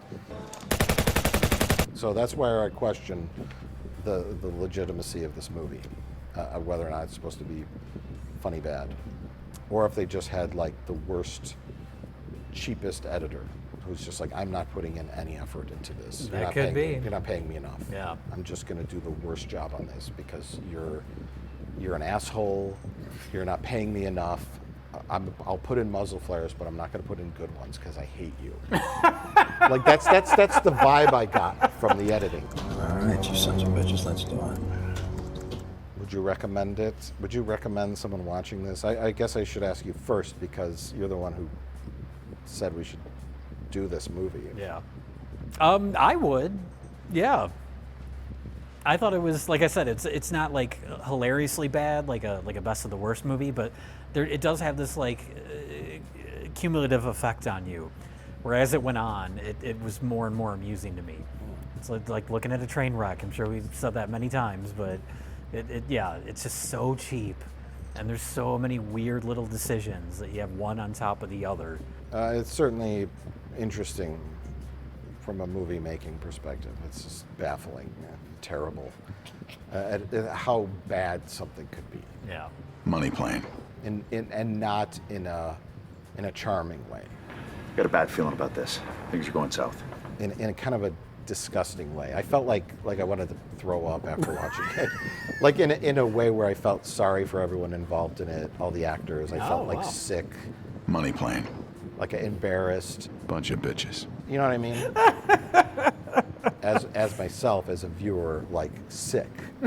after like maybe an hour of it, I felt sick. Okay.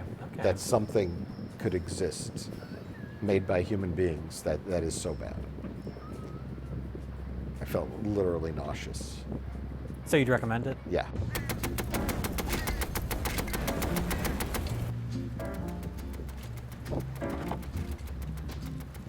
Fuck it. You know, it's been weeks since we've had a VCR repair job. Yeah, you'd think there'd be an uptick since all the streaming services are offline. If it wasn't for those newfangled DVD players, tons of people would be needing our services. My DVDs aren't... never mind. Hey, what do we do now? Well, since we can't watch TV, movies, or riots, maybe we should look into bettering ourselves. You know, I'm going to start working out more. I'm going to get into shape. Maybe I'll take up meditation or yoga. Get in touch with my spiritual side. Yeah, you know, before we became VCR repairmen, I was writing a novel. What? Really? Yeah, it's been my dream since I was little to be an author. You know, write the great American novel. I've been thinking about revisiting that. You know, reflecting on my dreams, aspirations, and honing that into a novel that will inspire and hopefully... Oh, Netflix is back. Oh, thank God. Nice? Oh, yeah, nice. Wait a minute. Whoa. Are those chickens? Yeah, chicken. Please, pabuksan ng tubig. Salamat. There's chickens. There's chickens. Yeah. And rabbits and birds. Okay, hold on. Okay.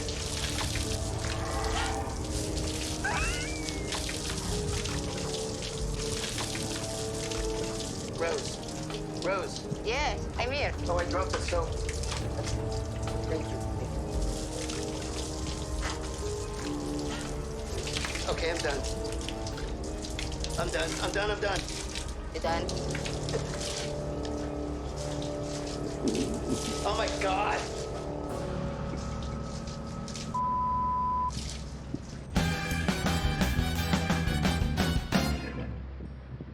Money plane.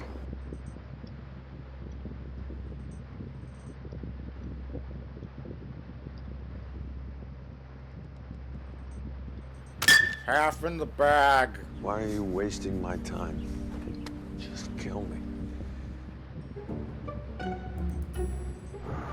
Sir, I already told you, he's about 5'1", 200-ish pounds. He wears sunglasses, some kind of fucking golf cap. He walks around with a cane. He wears really ugly, mismatched clothing. He smells. What? Yes, I understand that that's what everybody who goes to the casino looks like. Well, how could you miss him? He's Mr. fucking Plinkett. He's a goddamn legend in this town. For Christ's sakes, can you look at your security footage or something? Well, double dumbass on you too. Shit.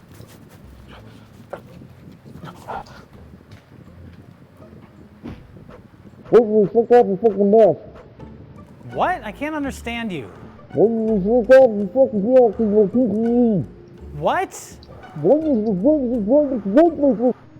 Did you find? I found it too. Watch sick.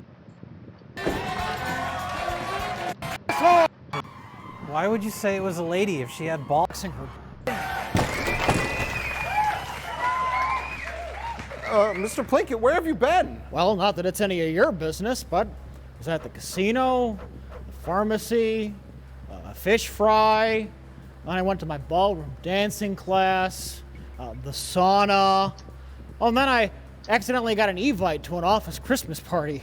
I must have sent it to the wrong email.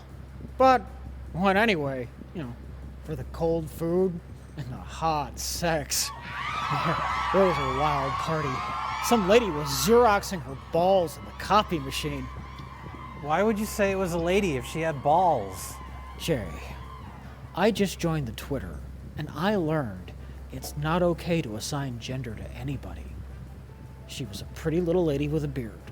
I'm sure it was a man. And you're assigning gender by saying it was a lady. Get woke, bro. You guys, this is the stupidest conversation ever. Mr. Plinkett, what happened with your COVID? Oh, yeah, no, I went and got a test. I had the Omicron variant. Yeah, but just felt like a mild cold, and then I got better. But I thought you had the dreaded Omega variant. You know, the thing that I made up inside my own head? Omega variant? What the fuck is that? But Mike, you should be happy. There is no Omega variant. The pandemic is slowly burning itself out. Fucking finally. But Jay, our plan. We were gonna knock Mr. Plinkett unconscious with a bowling trophy, then slit his wrists and drain out all of his blood into 12 different buckets, and then pour his blood into used coffee filters, to strain out those precious Omega variant antibodies, and then make our own vaccine in a margarita mixer. Then we take that vaccine and march right up to the front door of the White House wearing clown costumes and sell that vaccine to Joe Biden. And then they'd award us the Medal of Freedom. Mike, I think it's time to admit that this scam is over. And like all of our scams, it didn't end with us being rich or powerful. Hey guys, you want to watch a movie? Huh? I just picked this up from the Redbox. Remember Redbox? They have one at my bingo hall. It's for people who don't know what an internet is. This is the new Bruce Willis movie. Which one? Apex? American Siege? Out of Death? Hard Kill? Cosmic Sin? Midnight in the Switchgrass? Survive the Night? Survive the Game? Deadlock? Breach? Fortress? Which one? Which movie is it? Look guys, this whole conversation has made me tired. I need to go take a nap. Well, Mike, what do you say we fire up the 127-inch TV and see what Bruce Willis has been up to?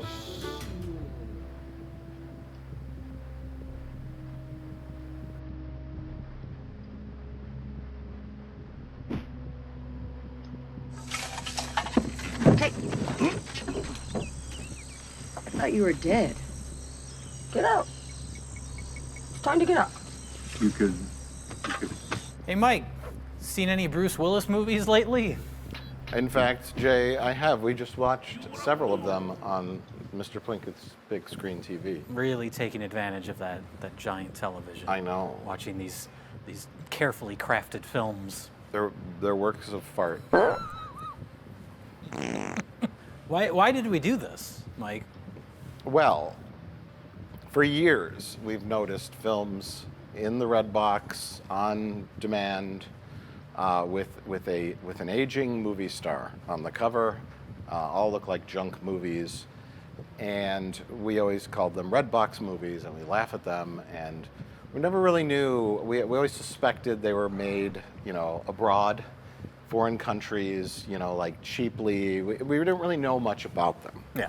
They're just movies that appear. You never see trailers for them.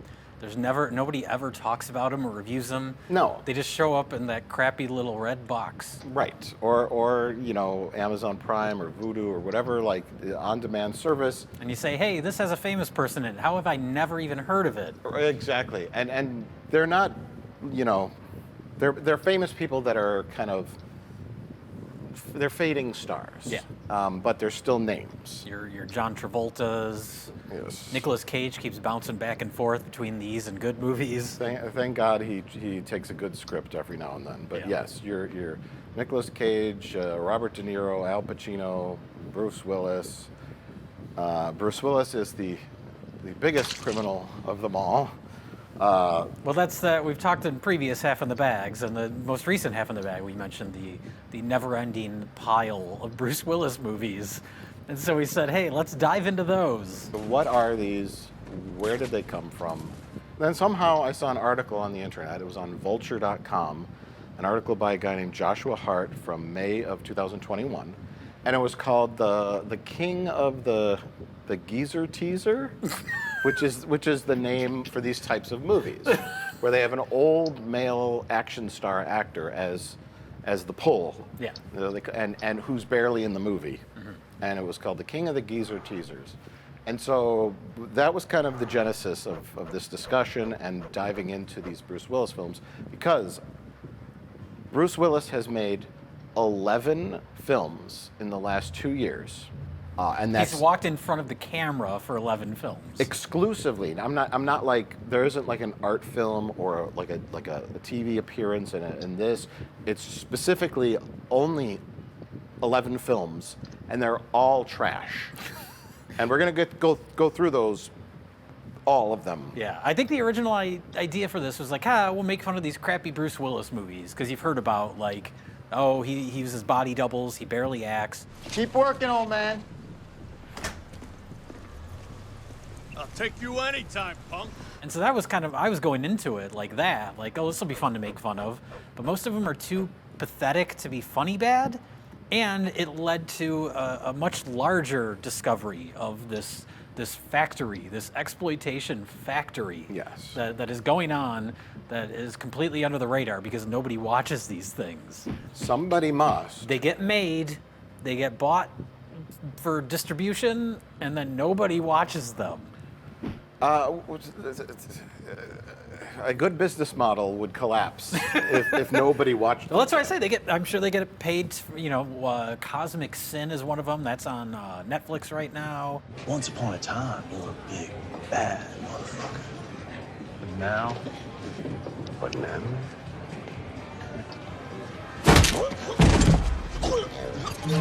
There are places everywhere where they can stream, and they have an audience, and it says it was, the article said it was mainly men over the age of 35 to like 60. That's their demographic. Because no one under 35 gives a shit about Bruce Willis. Right, it's probably even older than 35. Yeah. Probably guys in their 50s. Well, people that still rent DVDs from Redbox. Yeah, it's Redbox and it's streaming. But so before we dive into the movies, which is the fun and interesting part, we want to credit the article. So make sure you go read it. It is about this guy named Randall Emmett. He is the king of the geezer teasers. Can we call him the geezer sleazers? I think it's funny. Geezer sleazers, sure. Geezer exploitation. Yeah. Elderly abuse, whatever you want to call him. Well, this guy, he started out as well, I think he was an intern for like Jerry Bruckheimer Productions, but then he was Mark Wahlberg's personal assistant. And he's the inspiration for the character Turtle on Entourage. Okay. A show I've never really watched, but I know that. I think I've seen one episode of it, and I didn't like it. This guy, another guy, they talk about the Canon Group, Canon Films, like how they kind of started the model of doing the cheap. I wanted to compare this company to Canon and to Roger Corman, but we'll get there. Yeah, and interestingly enough, the one movie that kind of kicked off this whole thing was The Expendables. Oh, that makes sense. You remember watching that and you're like, something's really cheap and bad about this, and I don't quite know what it is. This doesn't feel like a real movie, even though it was in the theaters. I'm assuming that they probably have a formula where all the budgets are kind of the same. Maybe a little bit more for a sci-fi movie than like a gritty cop movie. Right. But I mean, they're not putting any money, even in the cop movies, they're not putting any money into effects, squibs, anything like that. It's all plugins. Right. Which, going back to The Expendables, that's what I remember about that movie. Yeah. They were promoting it as like, it's a return to gritty 80s action, and yet It was a lie. it was a big old lie, because every squib is just a digital plugin. Oh yeah. There's something that felt off about Expendables. I was like, this is a great concept. All these washed up 80s, 90s action stars all together in one big movie. What a great thing. And I then remember being watching confused by that one too, because it was directed by Stallone, and I liked the couple movies he directed before that. He did Rocky Balboa, and he directed the fourth Rambo movie. And I actually like his directing in those. So I was like, oh, he's doing The Expendables. And then I started watching it, and it felt like every shot, it felt like the actor was shot at a different time in a different location. This is like the precursor to these Bruce Willis movies. And so there's a handful of players. There's, you know, this guy Randall Emmett has produced. He has a movie credit as a producer for 110 films. Oh my God. His movies have grossed more than $1.2 billion. So the model is he accepts money from anyone who's willing to offer it. Most of the money goes to an aging star like a Bruce Willis, etc. They use that actor's name to pre-sell the movie even before it's done to foreign markets to help pay the rest. Shoot in locations where the tax credits are the best, i.e. not in the U.S., probably. A lot of the ones I watched were shot in Georgia. Georgia has a lot of productions there. Yeah. Or Canada, or you know. I think Apex was Canada. Right. There's those like actors that you always recognize. Oh, sure. And I was like, that's a Canadian actor. This is shot in Canada. Yeah, and so movies shot in 2 weeks or less. So basically, like, yeah, if you watch one of these movies, there's like, and we're gonna do a supercut here to show you. There's a million different like logos in the front. Probably people who put up money or. That was my very first note when I started watching my very first film from this group was there are so many opening company logos. Yeah. That was before Apex. I started laughing out loud because they just kept something going. Venture capital, blah, blah, blah. And so everyone wants a piece of this. They'll throw money in, and then most of the movies are shot in 2 weeks or less.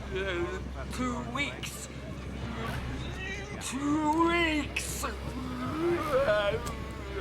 Bruce Willis gets 90% of the budget, and then does 0% of the work. They make the movie as cheaply and as quickly as possible, and make a poster and dump it, and then move on. Then it probably ekes out a small profit, and then they move on. And so it's it is a factory. It's an assembly line. Like I said, it turns the art of filmmaking into just a despicable, disgusting product. Well, that's why I wanted to compare him to Roger Corman, because Roger Corman, notoriously cheap, made tons of low-budget movies. Lots of them were rip-offs of bigger-budget movies, your Star Wars or Jaws or whatever.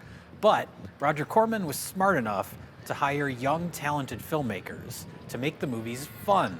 Joe Dante, make a rip-off of Jaws. And Joe Dante says, can I make it funny? He says, sure, do whatever. I told you not even to say that word. Piranhas. What about the goddamn piranhas? They're eating the guests, sir. Or they they use their budget not on aging stars, but on car stunts or spaceship special effects. And they make the movies fun. These movies are joyless slogs. Oh, they're and awful. They're so cheap and so poorly made. And they do hire young directors, One of the prime suspects in this whole operation is Edward Drake. I watched Edward John Drake. I watched a few movies by him. One of the worst fucking filmmakers ever. I did see an interview with him. He seems like a decent enough guy. It's like this young British man. He just seems to be like happy to have the opportunity, but holy shit. Which one did he direct? He did Apex. Oh wait, I know this because I went and I made a spreadsheet, and I linked all of these characters Of all together. of our players? Yeah, Edward Drake directed 3. A guy named James Cullen Bressick directed 2. Matt Eskandari directed 2, and then 3. There are 4. Well, there's 11 Bruce Willis films that came out in the last 2 years. Okay, and this is all he's done in 2 years. Yeah. These junk films. Yeah, the anomaly in the last like 5-6 years of his career, I think, is Glass. That was like a real movie. Yes. I mean, I can't speculate on someone's financial situation, but you think like, doesn't he have just a ton of money? Like, has he blown it all? Yeah. Do you know what I mean? It's none of our business, but... The one thing that is certain is that he's not doing it for the love of the craft. Well, oh, yeah. I knew that he was doing these cheapo movies where he wasn't putting in any effort, and I was still shocked by how bad he was. It's like shameful. Yeah. And it's almost like, unless you're desperate, it would be so demoralizing and embarrassing. Hi, Robert. It's a beautiful day today, isn't it? It sure is. I watched the movie Breach. We're going to talk about all these movies. And it is like, it's bad. That's the sci-fi one, right? Yes. The sets look just like the Space Cop sets. They use the exact same pieces of material. Yes. And the movie's made with like styrofoam sets that are spray painted. Can you imagine being Bruce Willis and walking onto that set? And how like ashamed you'd be at how low of a production it is. You know what I mean? Like, and so unless you have horrible amounts of debt, you owe taxes, you blew through all of your money, maybe he has to pay like fucking child support. He's got a bunch of kids, yeah. Unless you're bankrupt, why would you do this? Unless you're just like, hey, it's super easy work, and I get like $500,000 for 2 days work. But he gets over $1 million per movie for maybe 2 days of work. Okay. So you do 4 or 5 of these a year. That's all you got to do all year. I mean, that's okay. And then you just like, gosh, $1 million for one of these movies? More than $1 million. Okay. I want to say it was like one of the articles I read. I want to say it was like $2 million. Okay, then I stand back and I... So I think it's that. It's laziness of just, I get a bunch of money for doing the barest minimum of effort. Sure. To the point where I'm not going to memorize my lines. Did you notice the earpiece? No! We didn't both watch all of these, but we both watched Apex. And I noticed in one scene, I saw a little thing in his ear. And my first thought was, oh my God, they're just feeding him his lines. So then I did a little bit of research, and I discovered something about Bruce Willis I didn't know. Could it be a hearing aid? He is like 75% deaf in his left ear from a gun going off right next to his head when he made the original Die Hard. Well, so going that far back. Okay. So then I was like, oh, well, he's got a hearing aid. I'm not going to make fun of him for that. But then I noticed in some shots it was there, other shots it wasn't. So it's a continuity issue. But that's his left ear.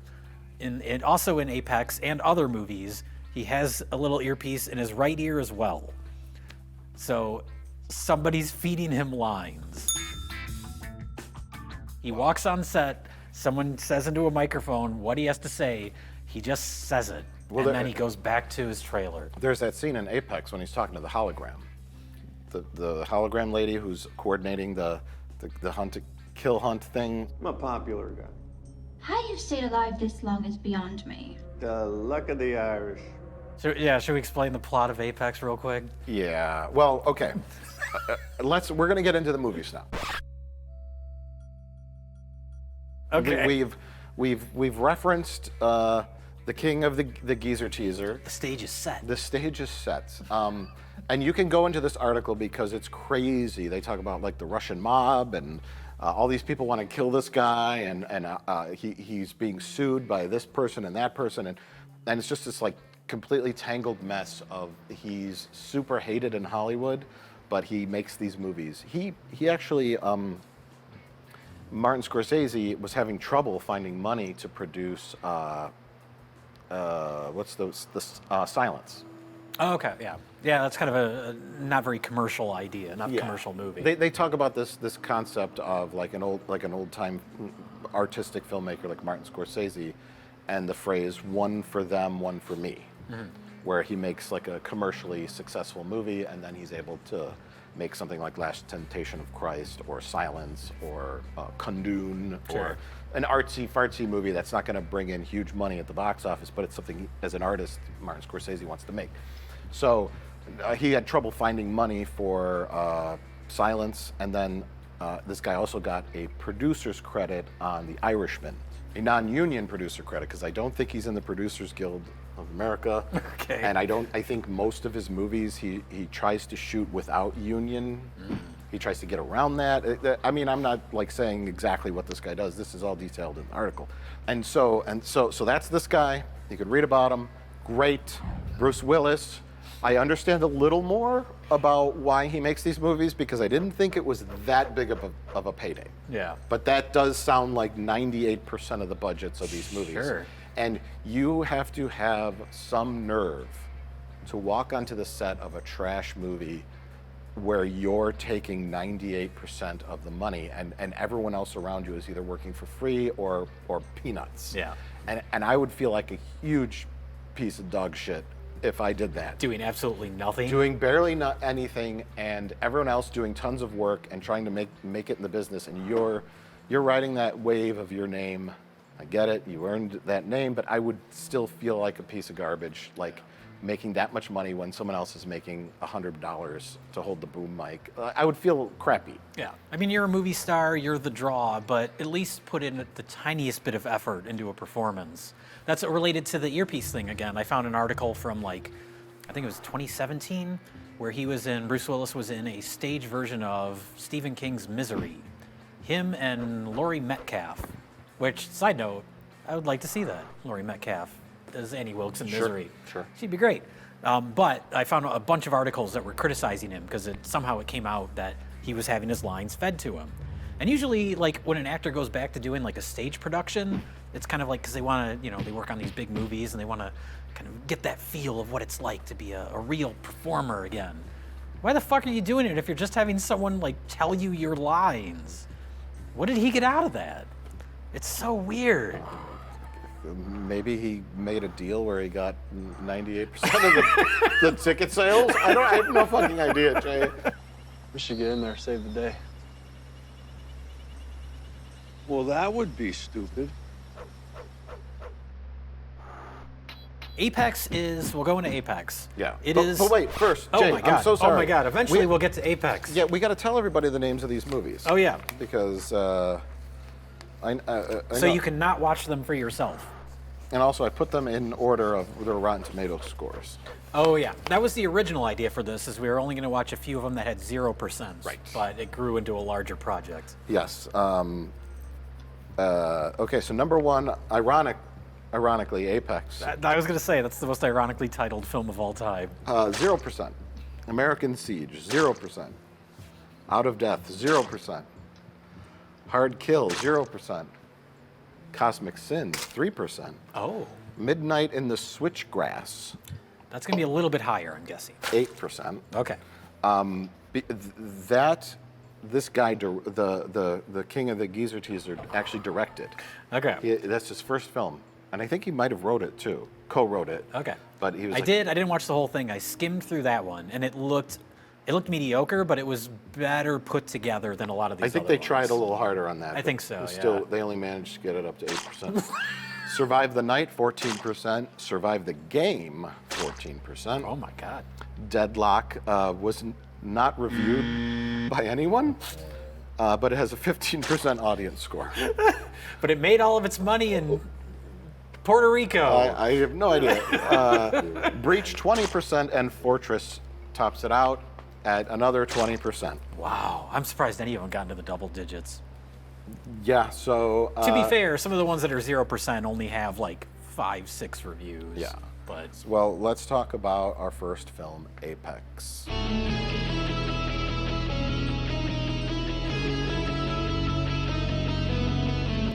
The one we both saw. It's the most dangerous game. Love? I don't know. With a sci-fi twist. And by that I mean there's an opening shot that looks like exactly like the city shot in Space Cop. If your movie is being compared to Space Cop, you know you've done something really wrong. This is the worst one that I watched by far. I did find out it was made during COVID. So part of the reason it was made the way it was to have minimal people.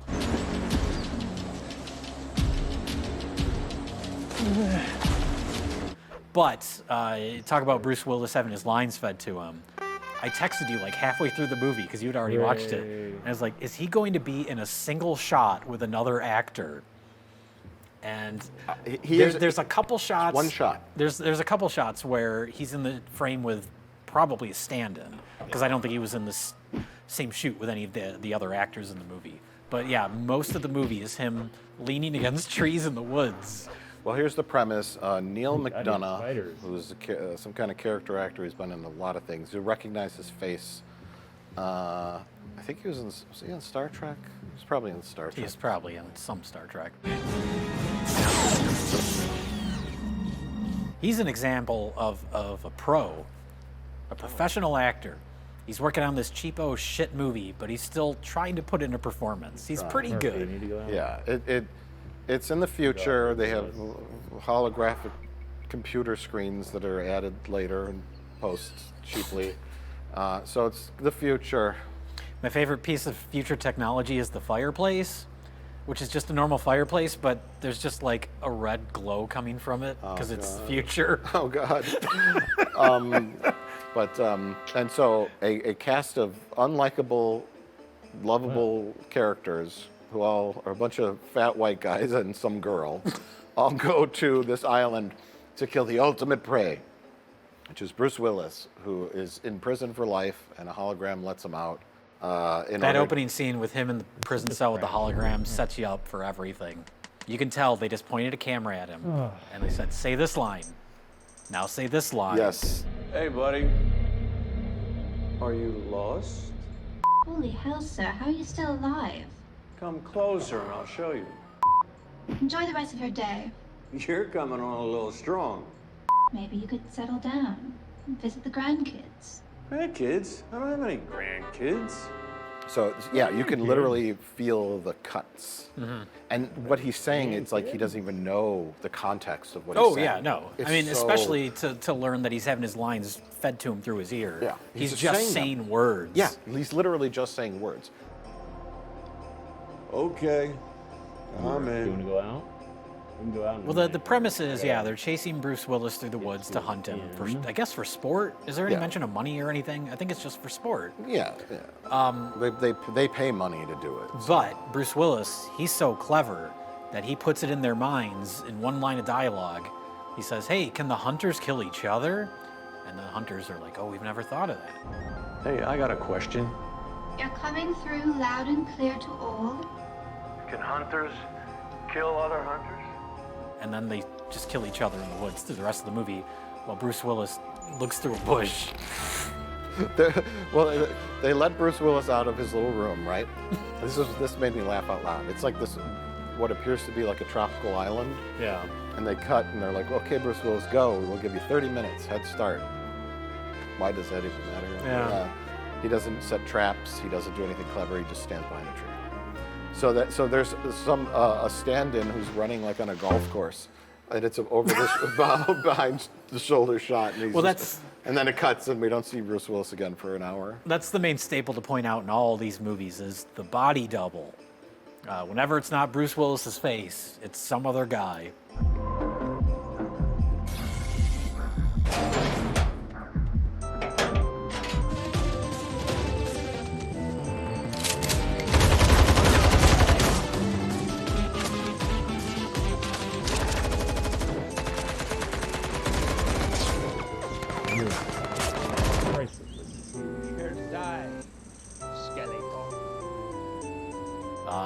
in American Siege, there's a part when he's running up to a guy to shoot him, and the guy he's running up to shoot is in the foreground. So I guess they figured, hey, the body double, he's facing the camera, but he's out of focus, and this is a gritty action movie, so it's shaky cam. So maybe people won't notice it's not Bruce Willis. But I noticed. Oh, I noticed. There is literally no reason for all the hunters to kill each other. It's just one, it's like one scene after the other. There's two hunters that have a long conversation about nonsense. You killed your wife, bro, so you can save me the sanctimonious, oh, I'm here to better myself bullshit. And you can put that down. These people just talk to each other, they argue about something, and then they kill each other. And Bruce Willis has nothing to do with any of it. No, other than asking the question in the beginning, he just kind of stands there behind a tree and peeks out occasionally, and literally does nothing. There's a montage of him doing nothing. It's so weird. Yeah. They play this like peppy music for no reason, and he just like, it just holds on him walking around eating berries.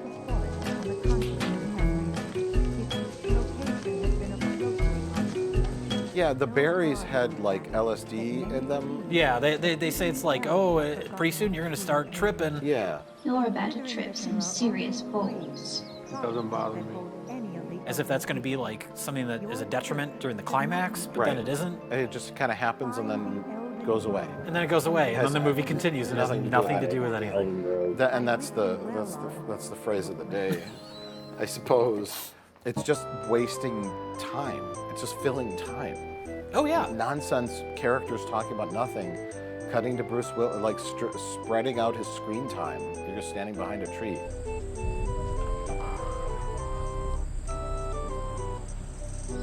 I remember thinking like, oh, is Bruce Willis ever gonna actually fight anybody in this whole movie? And there's one shot where I think he runs up and he hits the gun out of his hand. Yeah, and that shot didn't look like a composite shot or something, so... I think that was like, they're like, we're making an action movie where you're being hunted on an island. We gotta put you in the frame with somebody at some yes, point. you've gotta fight someone, or people are gonna complain that there isn't even one interaction between you and anybody else in the whole...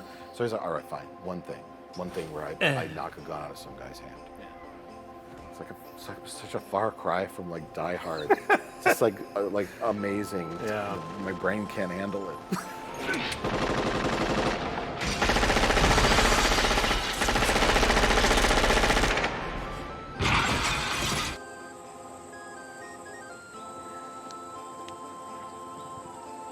Well, there's a scene in this, and I think it's supposed to be like the end of the day and the beginning of the next, but Bruce Willis falls asleep on camera. It's like 45 minutes into the movie and he just goes... It's just a close-up of him. Yeah, and then I literally thought he fell asleep on camera. And then it cuts to like, and it's like the next day. Yeah. It cuts to black and he opens his eyes and it's like the same exact lighting. They shot it like a minute later. And I was like, oh, his character was actually getting sleepy and he fell asleep. They didn't do a scene where he like climbs up in a tree and finds like a secret spot to sleep for the night, and makes a bed like under the ground. And, like it does like it's the bare minimum. Oh my God! The bare minimum for what can pass for a movie. Is that before or after he finds a cigar in the middle of the woods? Yeah. A cigar and a lighter right next to it? Yeah. I guess you could say that was like, one of the people that got killed on the island. It probably was, because he finds a skull. But you should have had it like in the hand of a skeleton hand or something. Mm-hmm. And then he rips it out. You're not gonna be needing this, pal. There's a awkward moment where he and again I just picture in my head him going, I want to smoke a cigar in the movie. Yeah. I brought this cigar to the set and I'm gonna fucking smoke. And everyone's like, sure, I guess so. And I want to say he probably told the camera guy or the director, like, watch me blow smoke rings. And then he tried and it didn't work. He couldn't do it anymore, and then they just left it in the movie. Yeah. They got to use every frame of footage they have of him. Oh, and there's also the scene with the mongrels. Do you remember that? Oh my God! All of our main hunters have been killed, and they're like, I guess we need more action in this movie. West, I'd like to buy 5 mongrels, please. So Neil McDonough calls up mongrels, which I guess are just like low-level hunters that all beam to the island, and Bruce Willis's body double just shoots them one after the other with no effort, and there's nothing clever about it. No. It's just a montage of Bruce Willis from the neck down shooting people. Neil McDonough's the head bad guy. He's a doctor. He collects severed heads as trophies. Right. Why is the trophy room in the house? Why I don't wouldn't know. it be in his own personal house? That's a very good question. But he puts the head into, it's like a glowing doorway that's supposed to be like, I guess a transporter, where he puts it in this transporter and then it shows up in his trophy case that is for some reason in the Apex house. Yes. But you can tell it's just a doorway to the house because it still has the door hinges on it. You know, you pop out the pin and you take off the door, but the hinge is still attached to the frame. And he just sticks the head in there. I don't know. But Neil McDonough is the Apex man. He's the bad guy, the big bad guy. And so he's, for no reason, he's the one that has to have the confrontation with Bruce Willis. Bruce Willis says, I'm hungry. Hey, you got anything real that I can eat? I'm starving. And so he goes, they're like, the craft service table is inside. That's why he's in the house at the end. Because he wanted food. There's a table of food. And he goes up to the table of food. And, I don't know why I can't remember, but they have their confrontation and they are green screened in Mr. Malone.